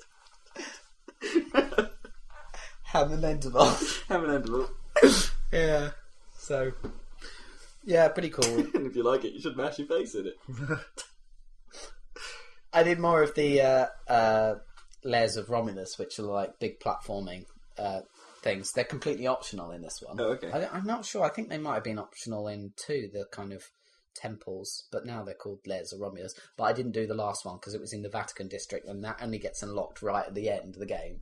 And so it's quite hard to do it before you've actually got to the end sequence. You'd have to go back in, and I can't really be bothered now at this point. I've done all the other ones. If I did that, I'd get to see what the secret treasure of Romulus is, but if it's some weapon, it's not going to be much use to me, is it? No. Yeah, so... How did you do with your bro training? Oh, yeah. I never worked out what the point of that was, or I never did it. Like, I went through the whole game without ever sending anyone on a contract mission, which I should have done to train them up. But I mean, they are useful because they come in and yeah, you got the bro button. Yeah, they use the bro button all the time, but then they get killed, and then I just recruit a new one. But I wouldn't ever level them up really, apart from what experience they gained from fighting alongside me. I mean, you're supposed to level them up in a kind of little Football Manager type minigame thing, but it never kind of teaches you how to do it, or maybe I missed that bit or something. But you're supposed to send them on contracts, but there's so much shit to do in that game that you're just by yourself that it's quite hard to... One of those things, you know, a feature overload in a way. Yeah, it is. Yeah. It was for me. I wish I'd got into it. I kept meaning to go, all right, this is the time I'm going to look into it. But because the way it works is you just have to go to like one of these pigeon coops and then you can access the menu for it and you can... but I didn't go to them very often. Wait, so you train your bros in a pigeon? Well, presumably you send the messages from carrier pigeons. Oh, I get it. Yeah. Oh, I get it. They're not like living in pigeon coops. That's what they pop where they pop out of. It's like that's why they're everywhere in the city. They're living in all the pigeon coops. Maybe. I mean, he does seem to... Huzzah! Cool! The dove from above. Cool! The deadly dove from above. They call me the deadly dove. I've come to end your existence with my coup of disaster. My coup d'etat. Huns. Yes. So, yes. Cool. Yes, good game. Finally finished it. Good game. There's more bloody Assassin's Creed on the way, and I've only just finished this one. Yeah, but you could probably take a break now, can't Yeah, you? And then I'm get going Revelation to. when it cheapens. Yeah, I'm going to get Revelations later, but I am going to get it because it looks really cool. The Istanbul stuff looks really different, and that's what it needs, some variety now. It was fair enough of them to do 2 games in Italy, and Rome was a nice change of pace from the other cities, you know, Florence and stuff, although I still think Florence and Venice and stuff were better.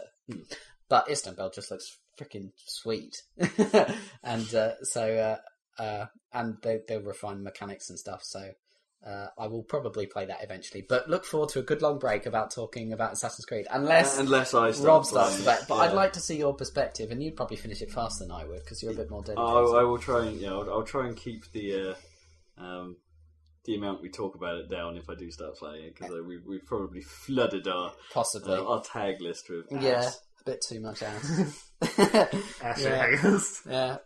ass and sins. Not without good reason, because they're good games. But I will take a break from your correspondence on that. Hooray! So what else have I been playing? I took a dive into Ballad of Gay Tony because I thought that needed playing at some point. So Grand Theft Auto 4 doesn't look as good as it used to. Okay. Obviously, you were saying that L.A. Noire was a step up, and I was going, is it really? And then you go into GTA 4, it's like, yeah, fair enough. I mean, the city is really nice in GTA, but like the texture quality is starting to look low, and like the dithering effect they have, and the frame rate and everything, just to make it run, just doesn't look as good as it used to. Like it looks fine, but it's just not high res. Like compared to Red Dead or L.A. Noire, it's just an earlier version of the engine, and it hasn't been upped for this DLC pack at all. No, it wouldn't. So, I mean, you can go on the internet and see what people have done with it on the PC with their ice enhancer mods, making it look almost photorealistic. But on just playing it on the 360, it's showing its age now, definitely. And Ballad of Gay Tony itself, I've only just started it, but it's just more missions. I don't think it looks as interesting story-wise as Lost and Damned. Is there much wang action in this one?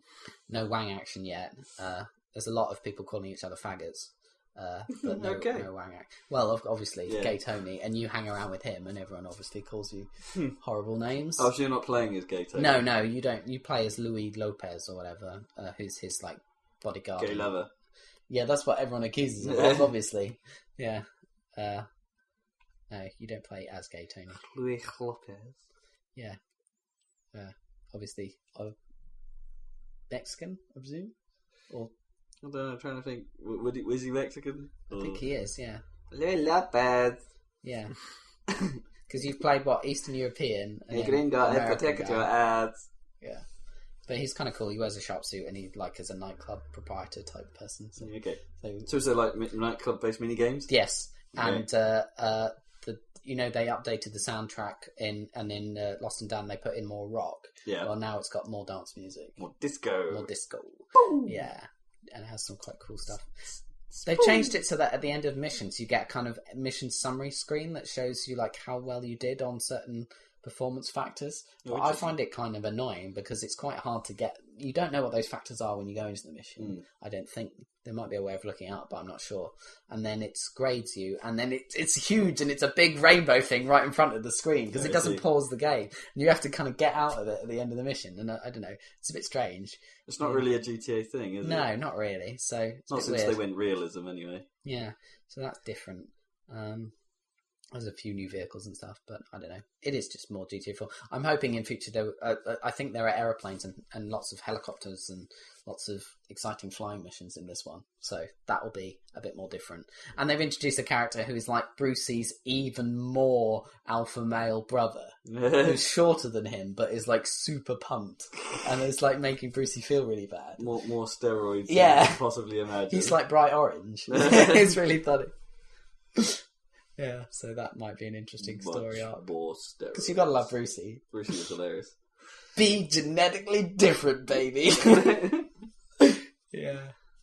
So yeah, that was that. What else have I been playing? I played some Wipeout Pulse on my BSP, which since I got the battery off you, which works fine. By the way, I still have that. Give me my stuff. Yes. Playing that on the train. That's still great. I like Wipeout. It's quite low res now, but when you compare it to an iPhone screen, but yeah. I mean, they're going to fix that with Vita. I can't wait for new Wipeout. New Wipeout 2048 or whatever it is. Yeah. Although I never finished every challenge in bloody HD and there were a lot though, and Fury, because there was quite a lot. But I got to the end of both the trees, but the last stuff, like when you what's the hardest speed called? Or Phantom, yeah. Phantom, yeah. When you get to Phantom speed, it's freaking impossible. That game gets difficult. Well, Pulse is bloody long. Yeah, I didn't even realise. I'd only just gone off like the first grid, and there's like 6 of them or something. It's insane. Pulse is quite massive. And some of the little hexagons you have to fill in are whole championships. Yeah. So they're like multi-race things. It's like a crazy amount of content. Although, not that many levels. No, this is not that many tracks, so you end up playing the same track over again. This is where it falls into the Dirt 2 category of of large, where there's not enough actual different events, and they repeat too much. I definitely agree with that about Dirt 2 as well. It didn't seem to matter so much in Wipeout HD, but in Pulse and Dirt 2 and Grid, they're all kind of the same. Yeah. I hope Dirt 3 doesn't do as much as that. Yeah. I'm still interested in getting that at some point. Yeah, I will pick up Dirt 3 at some point. But that was another thing I played this week. Was I played a bit of Dirt 2 again. Oh yeah, because it's fun to get the wheel out and because it's so pretty. And I got a bit disheartened away because I thought, I've made it to the All-Star Challenges. It's fine. I'll just work my way through those. And then looked at the events completed, and there's 100 events in the game. And apparently, even though I'm up to like the tier 3 levels, I've done 58%. And I'm like, fuck! Yeah, how much more of this is there to go? It's like 20 hours on the clock and I'm only halfway through it. I'm going to have to abandon that game and get 3, I think, at some point. At some point it'll have to be done. I mean, it's still great fun, don't get me wrong. Yeah. And I actually managed to get the online play to work on PC, which me and Zach had difficulty with last time. You had to turn your CPU stepping off. Yeah, previously I had to turn my CPU stepping off because Games for Windows has a bit of a problem with it. Yeah.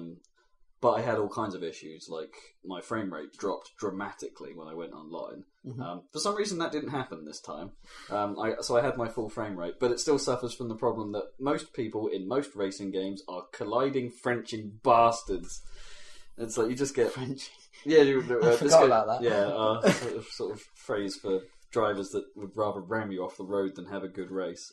It's like when you have a fantastic race and everyone's like driving cleanly and fairly, then it is brilliant. Like it's actually really, really good. But that happens so rarely. The majority of people you play will just ram you off into a tree, and then you're fucked for the entire race. And it's like not fun. Yeah, it doesn't really appeal to me, I have to say. Mm.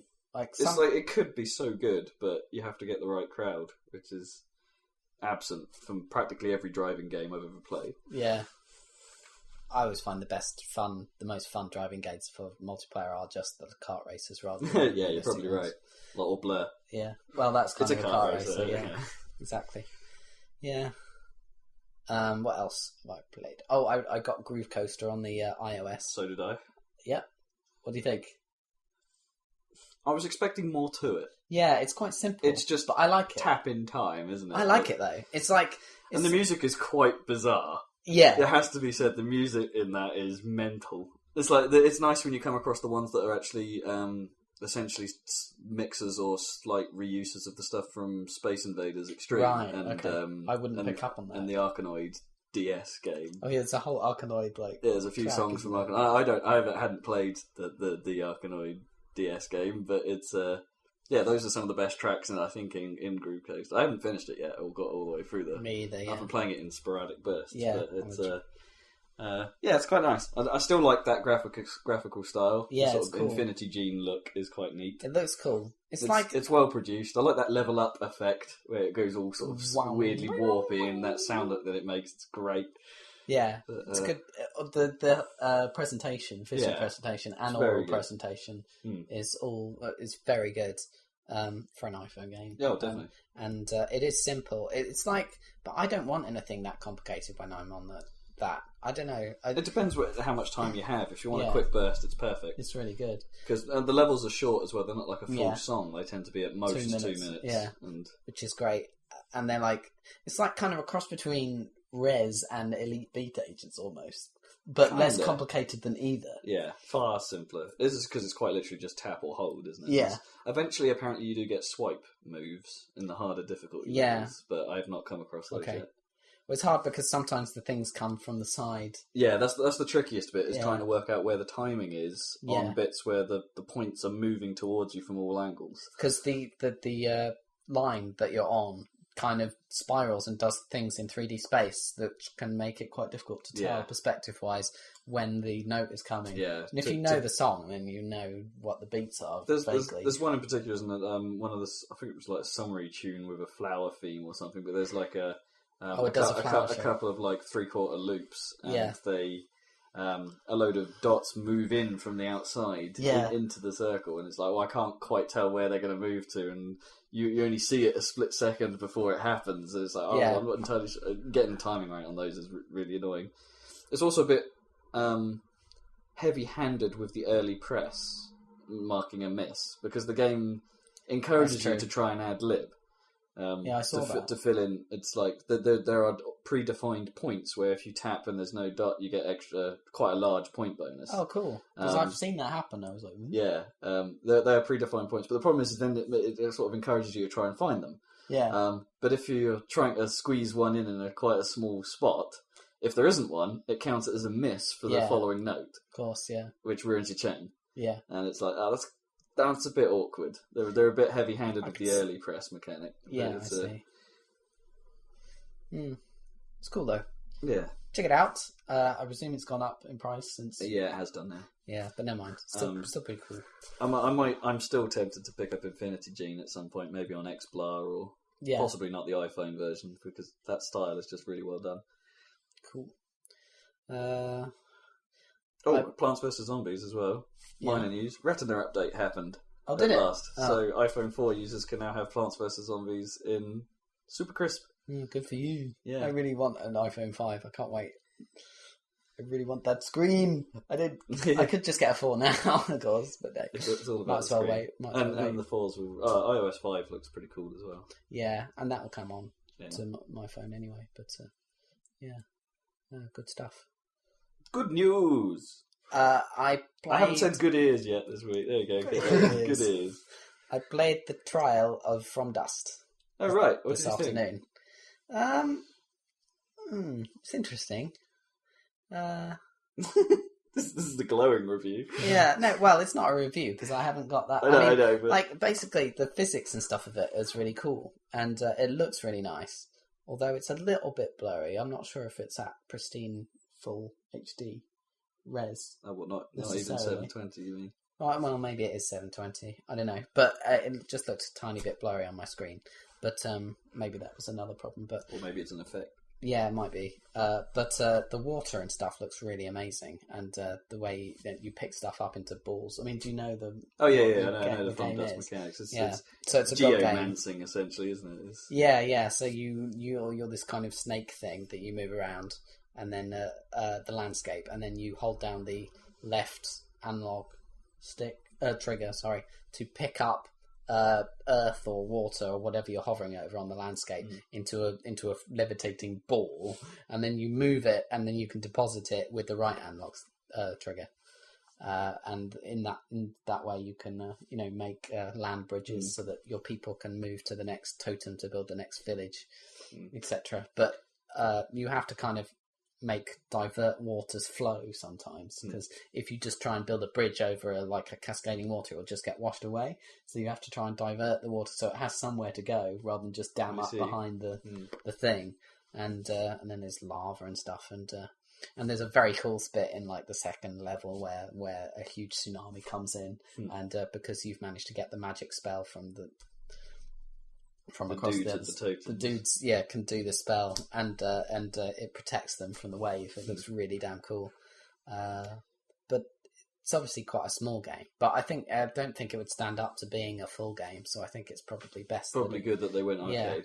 Yeah. So how did you find the actual controls? Because one of the major complaints, apart from the path finding of the people, which is apparently kind of awful in places, is that sometimes the controls can require quite a lot of precision, and you don't get it. Well, it's kind of hard to see. My main complaint is that the camera view, you can sweep around with the right analog stick freely, but then up and down, it seems to have almost two angles that you switch between rather than having a free angle. Okay. So, because hard to find the angle you like then. Yeah. If it's neither of those two. Yeah, exactly. So that's what I found. It seemed a bit of an odd choice, because you'd think if you wanted to deposit something precisely on an area of land, you'd just flick it up so that it was a bird's eye view. But you can't really do that.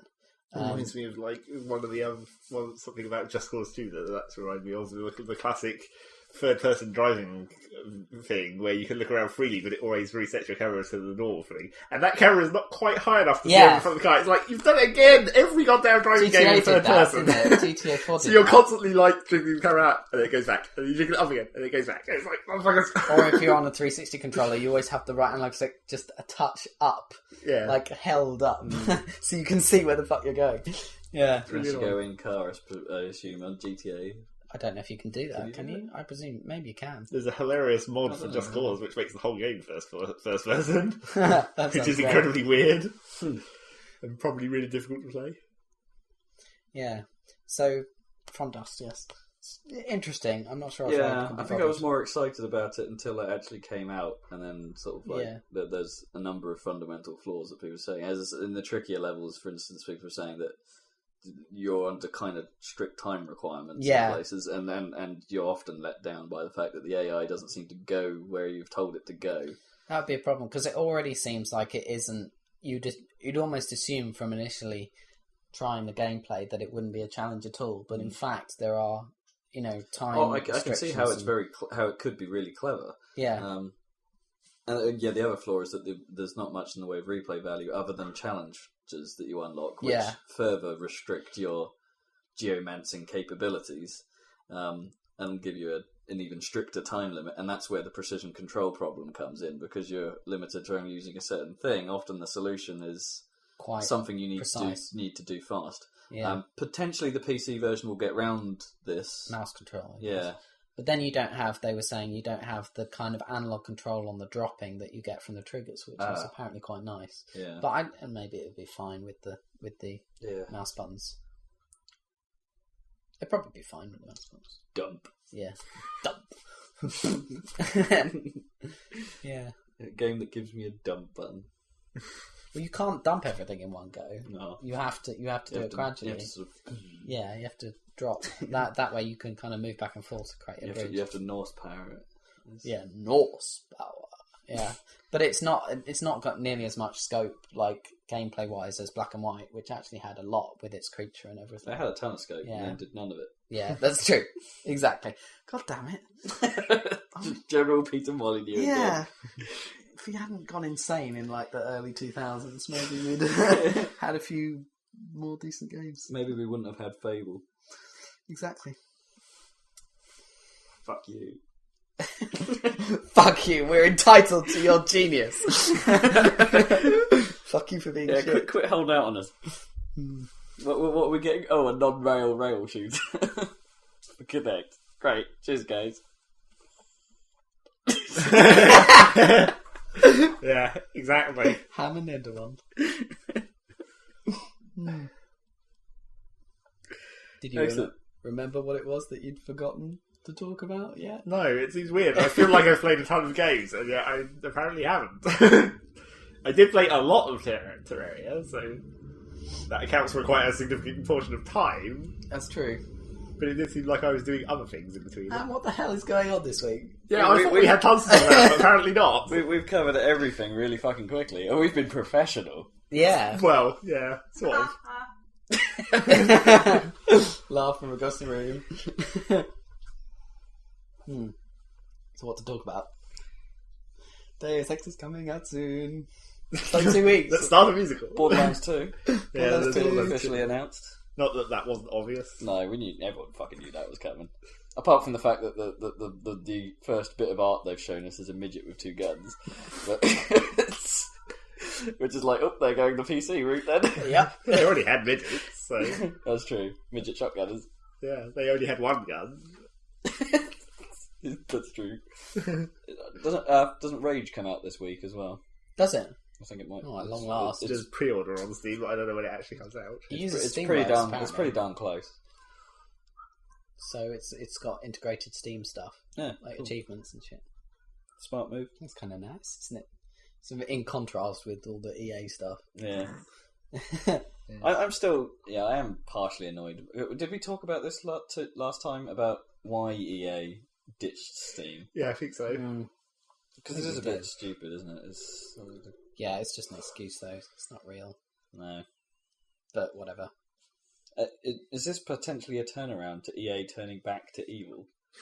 Because there was a period where they seemed to be sort of like changing their image, didn't But it they? hasn't worked for them. Like they've lost they're no longer number one now that they're good guys. Because Activision are now evil. Yeah, that's true. So maybe they're thinking, if we go back to our evil ways, we'll be back to number one.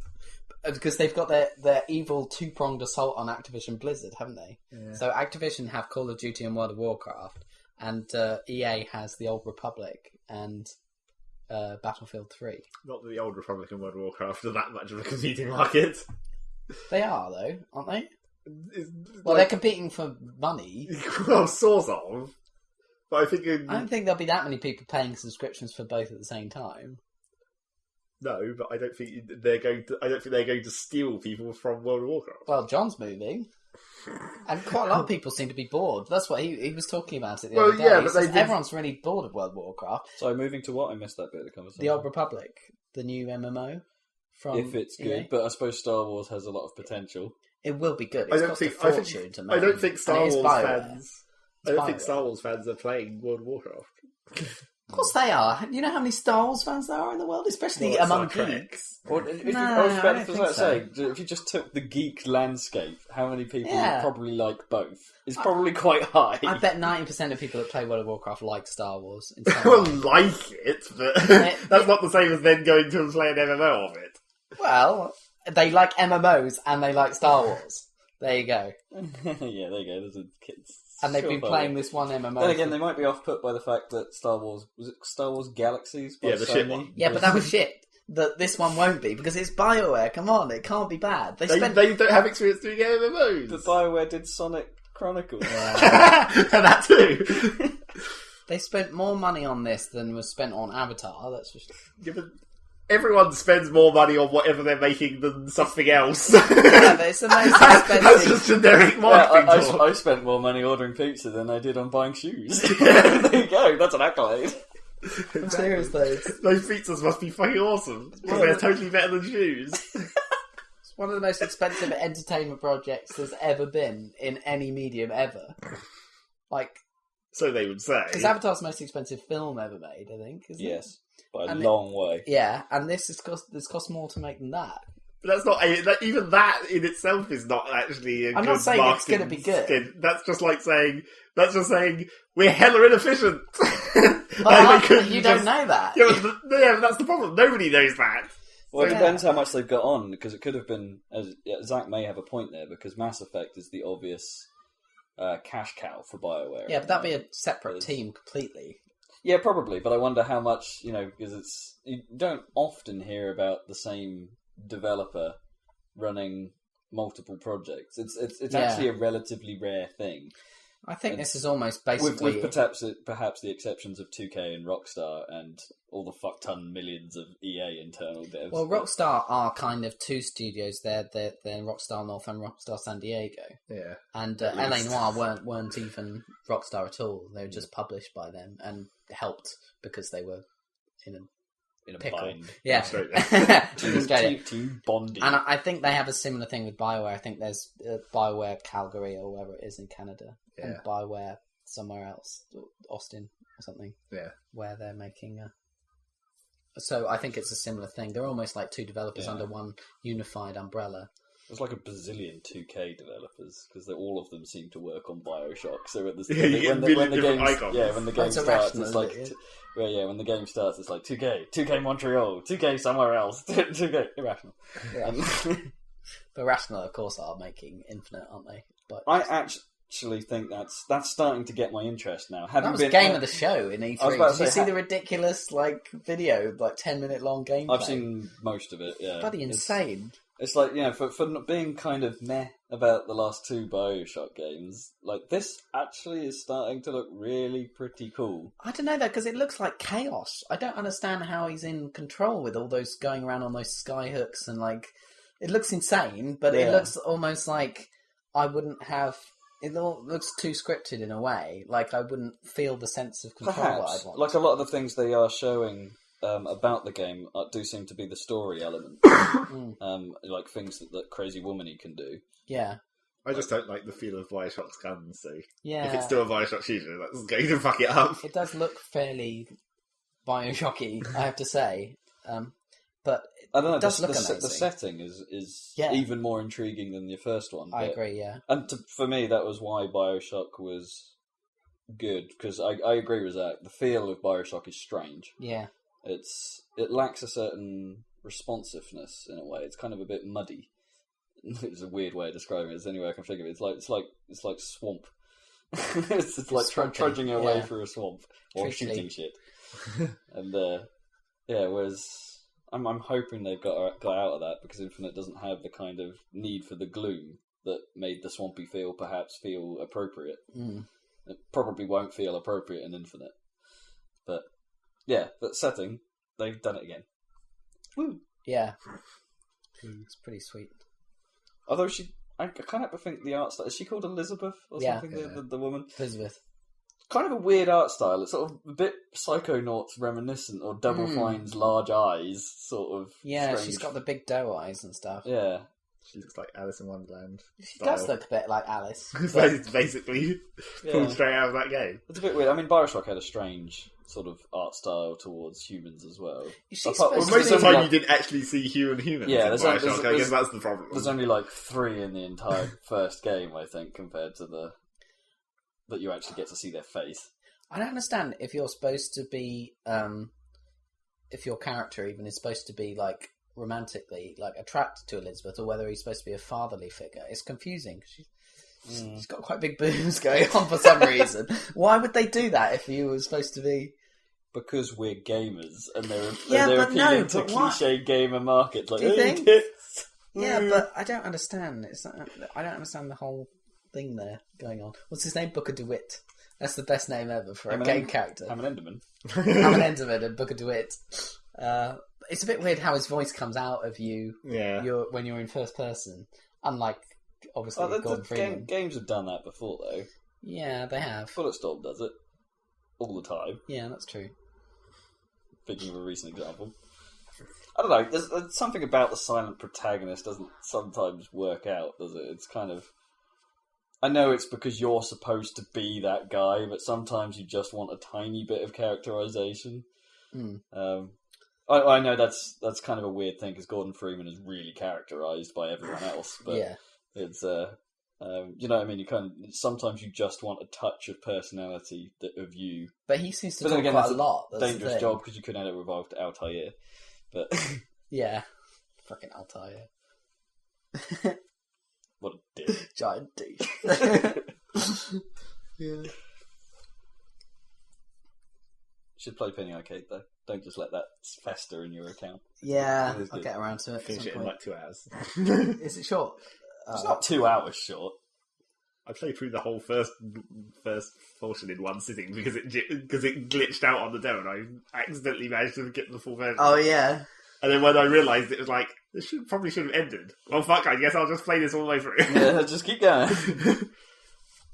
Yeah. It probably plays better on PC, I think, from what I tried it as compared to the Xbox version, but it was cheaper on Xbox faster. So that was why I ended up here getting it. Cool. And I'm still disappointed they didn't do the third. But...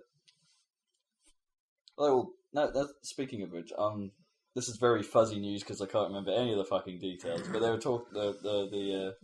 There was a post about Hothead hiring some extra script writing talent for some famous name from some other studio. This is where the fuzziness is coming out here. To work on the Baconing to produce something quite seriously different in the Death Bank series. But it's not a series if there's only 2 games. well, this is the third. There's already been 2. Still doesn't count though, because it wasn't really a series anyway. And the It second wasn't one a came out series. like It a was- month it was after. supposed the Yeah, first one. it's more like an expansion. Well, it was supposed to be episodic, but then they'd only made 2 at a time. Traditional. Fuck up the episodic plan.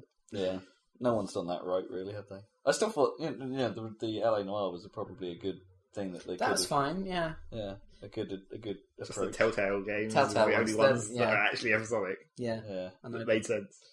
I've had the. although they seem to be getting a bit shit recently because no one seems. Well, they've to run like out of ideas. No one seems to like the Back to the Future. I have a free copy of the first episode of Back to the Future that it's been sitting on my desktop ready to install for like 3 months or something. And I've never... It's there, ready for me to install it. I can never be bothered. I don't know. Because you know that even if you did end up like it, you'd have to play all the other ones. You don't necessarily. Not really. But it's like the Sam and Maxes only had a loose connection to each other. Yeah, but the Back to the Future ones have a significantly less loose connection, especially between the episodes. That's true. I think Maybe, they yeah. are They are quite strongly connected. Yeehaw! Get my flux capacitor out. I was trying to see if I could make that more innuendo-y. You can't, yeah. It's not really work. You can't make something like that more innuendo because it is just an innuendo. Great Scott. He is rather. I guess you could start adding some adjectives or something. My... Throbbing flux capacitor. Throbbing with energy. You know those things on the internet that Pulsating. spin around for... You know those things on the internet that spin around, yeah, right? We ran spinners. We ran What? spinners. The things that spin while Ajax is waiting to come back. or Oh, whatever. what, the loading... Yeah, loading Jigglers. thingies. The jigglers. I don't know what they're called either. Well, I'll tell you what they're called. They're called throbbers, apparently. Really? Yep. They're not called spinners. No, Unfortunately. you'd think they'd be called spinners, but Otherwise we'd be riding spinners all I day call them long. spinners. I just call them loading things. Yeah, loading thingy-majiggies, but apparently they're called throbbers. That's a shit name. I know. They should be called spinners. Who came up with that? Yeah. It's clearly not standard. So, someone in need of porn. Throb, throb, throb. As it goes around. Surely a better throbber would have been something that actually just Pulsated, literally- yeah. But then pulses would have probably been a better name. Pulsar. Not really. That's not a very good word. Pulses. They pulse, therefore they're Pulsator. a pulsar. Pulsator. Pulsarizer. Ariser. Pulsator the riser. Satan Ariser. Yeah, exactly. Oh god. A pulsing throbinator. Oh, it's even got your name in it. Throbinator. Man, how have we run out of stuff to talk about? This really sucks. It's ridiculous. This never happens. So are you I going still can't remember what I was playing. This is it's like it's been 2 fucking weeks. I can't just play Teraria the whole You've time. just been watching videos of insane Stepmania levels. Yeah, I guess I have been watching quite a lot of videos and listening to. Bombcast. No, well, there's only one of those. I mean, 2. Well, obviously. lots of those quick look best ofs. Yeah, I was watching bits of quick looks and stuff on Giant Bomb. I was listening to Penny Arcade podcast. Did you want to bitch out loud about their quick look about Deus Ex? Not really. We don't need to complain about their site content on Oh, our we content. didn't mention the Deus Ex high definition Yeah, graphics but pack. that's what they were showing in that quick look, and it didn't look that great. I didn't think It was okay. it's fine, but I mean, There's only so much you can do. yeah, I mean, it looked terrible when it came out. Although, well, yeah, it didn't look great. I don't think Deus Ex. Oh, it had bigger environments, so that was fine. But I don't think per area it looked as good as Half-Life, and it's 2 years younger than Half-Life. No, I guess. Bastion's coming to PC, Mm-hmm. so basically means wait for a Steam sale. Yeah, I do want to play that'd be that. like 2 It does quid. look good. I saw that the Tropico 4 demo is on Steam now. I was like, oh shit, that's already coming out. Fuck. Oh, and yeah, that's the Steam deal this weekend. Yeah. Is Calypso's. But then those version. packs were terrible. Really? It was like you had to buy everything that Calypso made. No. There was no options for Oh, that like, sucks. why could I not just get Tropico for a cheaper price? Yeah. I'm thinking of getting look. Well, I'm going to try the trial of Insanely Twisted Shadow Planet because that looks pretty cool. It's nicely done. Yeah. Have you tried it? I've watched a lot of it. Oh, right, okay. You interested? I am, yeah, but this is a topic in itself, I suppose. And again, something we've brought up. I don't like how XBLA games, their base price has gone up. I mean, Yeah. the quality of XBLA games has improved with it. I'm not denying that, but XBLA games don't get so many deals. They don't get so many. Yeah. They don't sort of naturally go down in price like they do in any other marketplace. Yeah, because they're And fixed. it's- Yeah. yeah, like fucking Res, come down in price, you bastard. I'm not. Yeah, that is ridiculous. I mean, it's quite irritating. I mean, 1,200 points. I mean, Insanely Twisted Shadow is one of those examples of a high quality game, but it's not long, and I struggle to justify a tenner for that when I can pick up Marvel vs. Capcom for a tenner. You know, It's insane the value though of some of these games, like Assassin's Creed. I must have bought that for 30 quid or something. The number of hours I got out of it compared to other forms of entertainment. Like if you choose the right things and you like games that are long, yeah, Like, I don't you know. can get your money's worth, but it's like like Civ 5 must be, if you like that, then That's still been updating as well. I said like almost weekly. Civ 5 keeps updating, and I'm like, I should play that, but then I know I'd be stuck in Civ 5 for like 2 days. yeah, exactly. You might as well. You've got nothing else to do. Apparently. I mean, there are a few purchases that I don't regret, but like that I've obviously paid far too much for at the time I've got out of it. Like Gears of War, for instance. I love the game. I think it's great, and I love the styling. I love the world. Coltrane is freaking sweet. He's at home on the rails. But I bought the limited editions for them, and I've pretty much only ever played through the first one twice, and the second one 1.5 times, and that's pretty much what I've got out of them. Yeah. Which is poo in terms of like hours to money. It's not like ratio. you bought the limited editions with the intention. No, it's like the limited editions don't improve the gameplay or anything. You get a gold lancer. Have you got a Yeah. gold lancer? I've got a gold lancer, baby, You do? in my pants. That must be uncomfortable. He's really uncomfortable down there. But, It's a male gold lancer. We don't really think of like lancers and military people of old potentially being ladies. Well, I was talking about the Natasha's gun a guy. because the guns I are know, and female. I was making it into something else. But, That's what I was inferring that the guns was male. Pardon, Sasha. Innuendo bingo. In your end. But yeah, do you know what I mean? It's just like I tend to go for like the good money to playtime ratio, And then you buy stupid limited editions. is a That's pound per not, hour, that's yeah. not part of the same plan. Well, it's worked for me in Halo. I've probably put in that cost. The only game I regret not getting the special edition of is Grand Theft Auto 4 because it had a cool art book that I actually genuinely was interested in, and I saw someone else had it and it was awesome. That's literally the only one. I mean, it was quite nice. I mean, yeah, Gears of War gave you some nice arty stuff in both limited editions. I keep which is forgetting I quite need nice. to pre-order Battlefield 3. But then it's like... But what? On I'm- Origin? Yeah, it's like Yeah. I'm waiting in hope that it will suddenly appear on Steam, that they'll just go, oh fuck, we've totally screwed up. But It won't.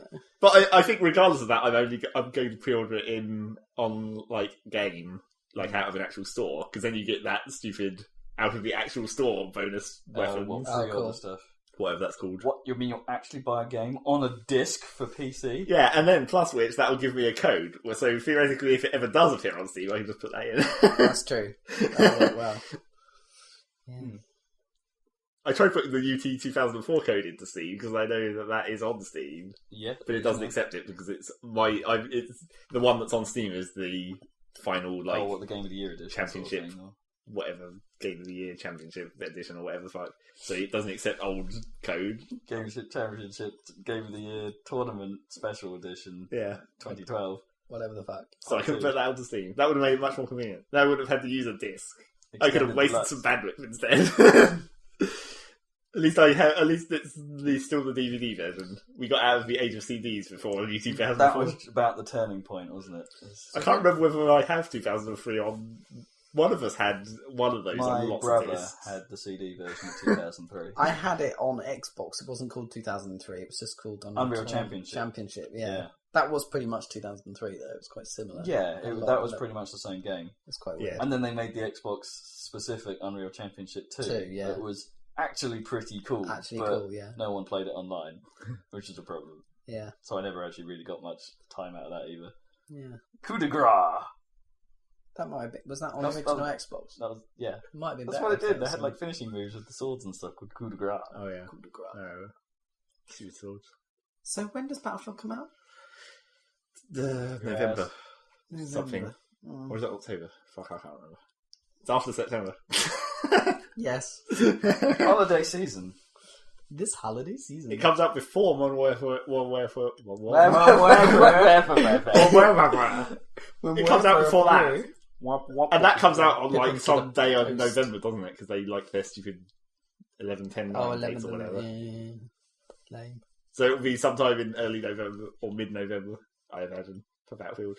November. Have to buy that for a store for the pre-order pack. I can't remember what that's called. It's called something stupid like... Oh, it's called Physical Warfare, isn't it? It's like, you find us in a physical... So it'll give you the Physical Warfare pack. What does it actually give you? It's like 3 weapon unlocks. It's like a pre-order bonus. Wait, but can't you get those anyway through actually playing the game? I'm not sure. Am I unknown? Fast?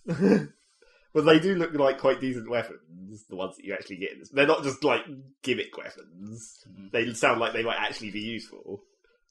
You're gonna get that. But the weird thing, because that's the weird thing about that pack, it's like the Physical Warfare pack, you only get those things if you buy it from a store, and you don't get them by buying from, like, Origin. It's like that is, they don't seem to have a pre-order version in their actual store. Which is kind of weird.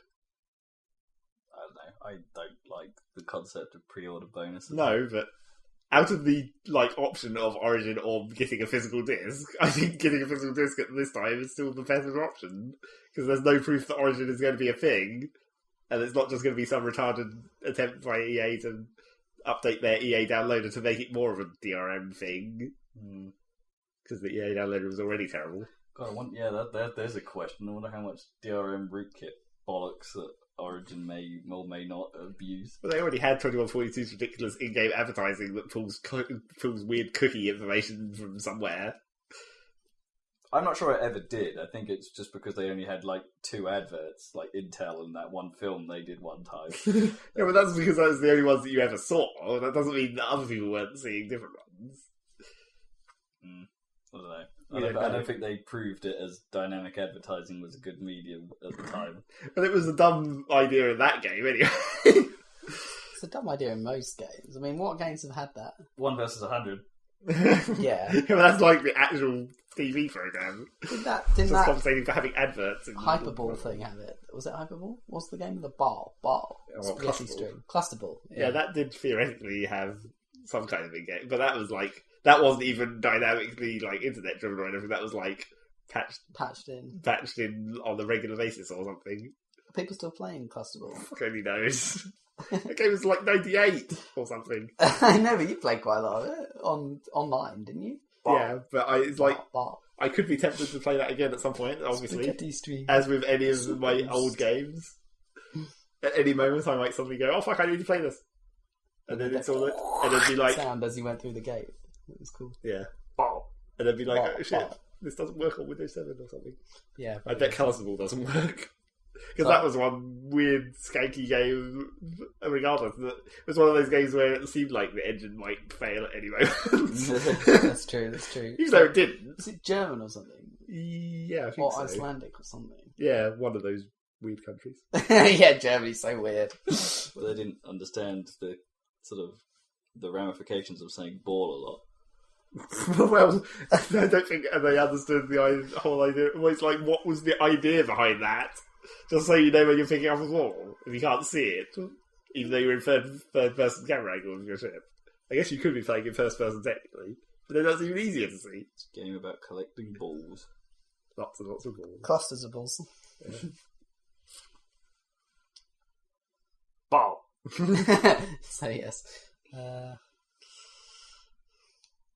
I'm trying to think of what other old games I might theoretically want to play in the near future after ET through 2004. Well, I'm still thinking of going into and playing Twilight Princess 3. Would you be annoyed if I spent ages playing Twilight Princess Not really, and I had to talk about it? Depends what other games you might want to play. Well, Deus Ex, I won't be able to finish it before that comes out. It's like 2 weeks' time or something. No. Well, I suppose you then could. I could have you two running at once, which is the plan. But then I've got other ones. Shogun.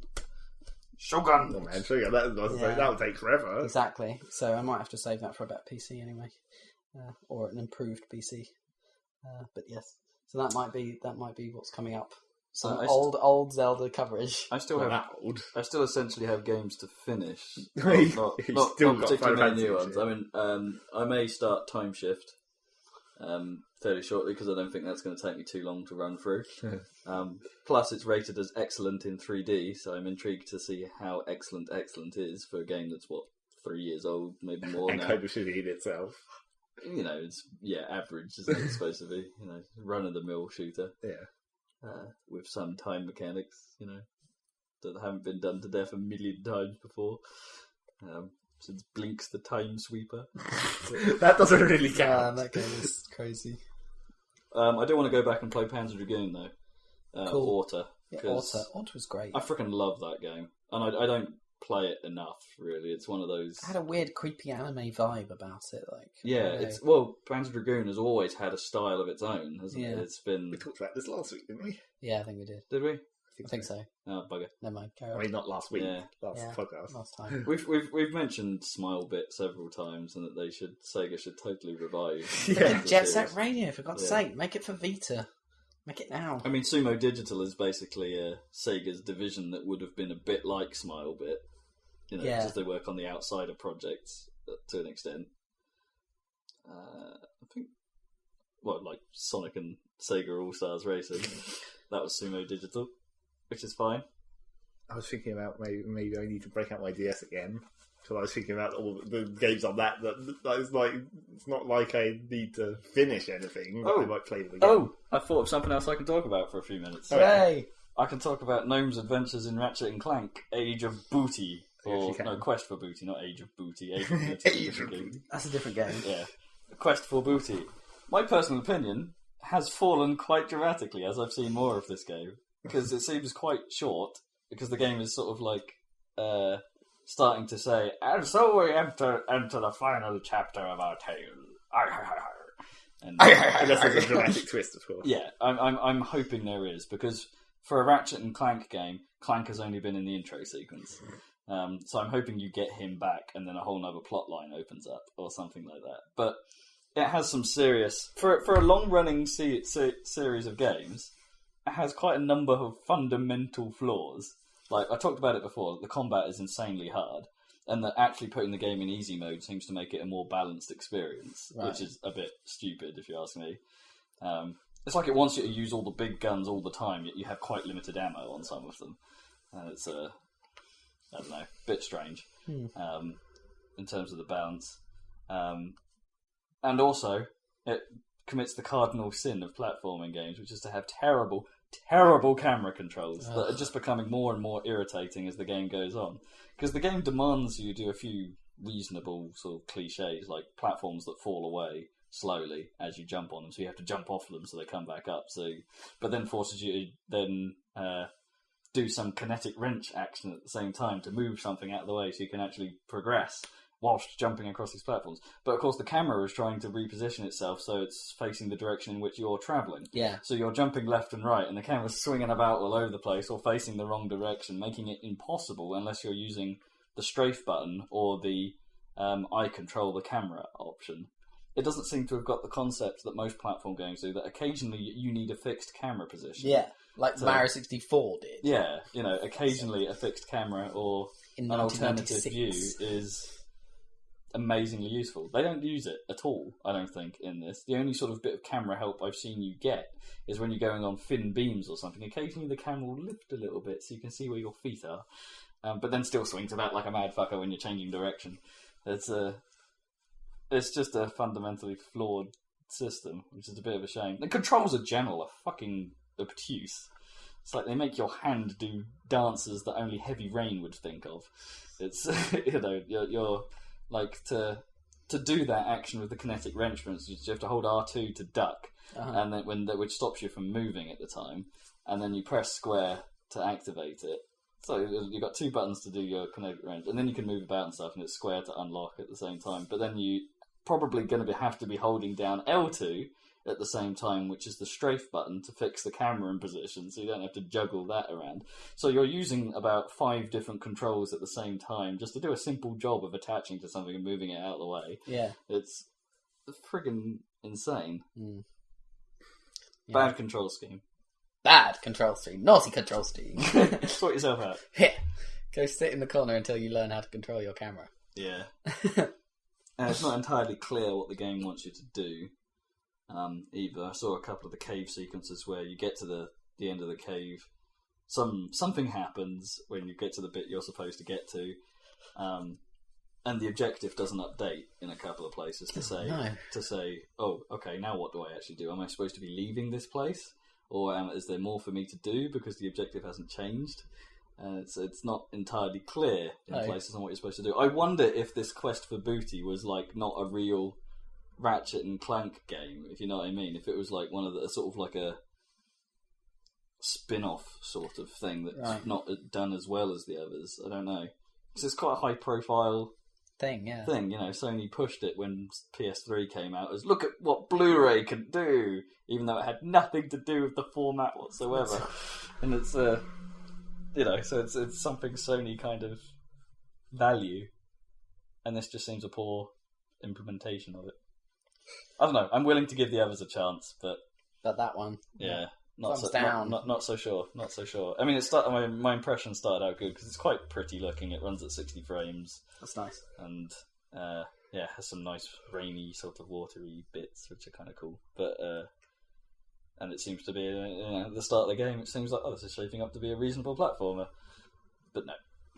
So is Naomi having the same trouble that you were, I suppose? I'm not really playing it, so I'm getting most of this from her, who's obviously new to games, and it strikes it as itself as a kind of, you wouldn't say Ratchet and Clank is potentially aiming at the hardcore gaming market. Not really, no. But then seems to make itself overly difficult.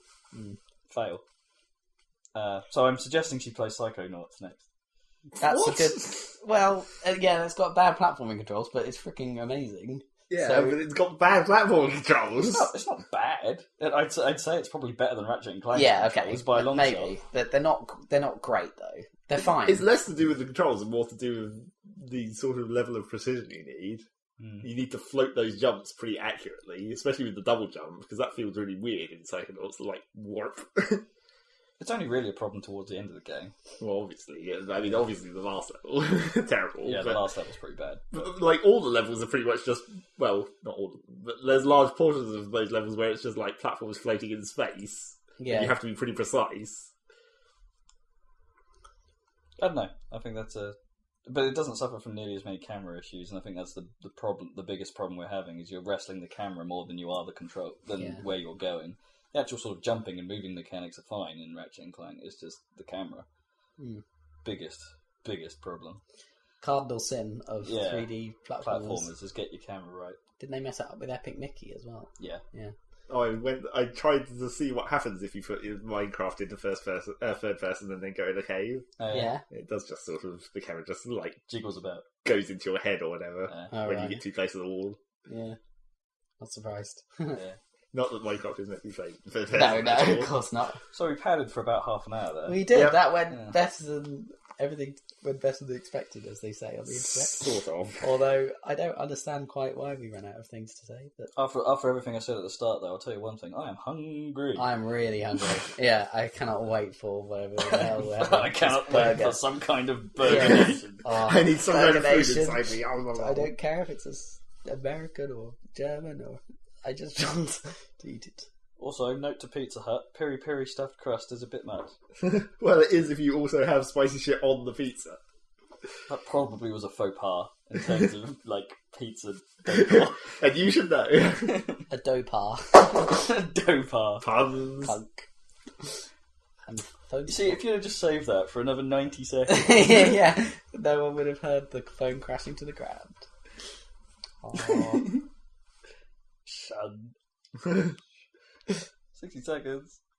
Yeah, your dance Silent isn't going to appear. I didn't want that to appear on there. We should probably talk about. We may have to mention the What? potential D&D experiment that may Oh. happen. Yeah, Right. we're totally going to fuck around with that at some point. Ratchet and Clank is really hard. Okay, that's the final word. Ratchet and Clank is hard. See, I told you. Really hard. That's what she said. And we can try and play In your some. pants. We can try and play some Magic as well, since we got those cards. I'll see if I can work out the new combat system that I've never tried. You know, Yes. Well, we've been playing Magic for a while, but yeah. are you using the new combat? Yeah. Yeah, it's better. Magic the Gathering. For real, on cards, Yeah. not the Planeswalkers game. Anyway, wrap it up. 20 Anyway, seconds. thanks for joining us on the Saladcast. Not a bad week. Maybe the next time I'll remember what I played. Yeah, next time we'll have plenty more for you 10, stuff. 9. Bye, Bye. everybody. Yes, take it easy. I want my burger. Take it easy. Give me my burger. Hamandendemmon.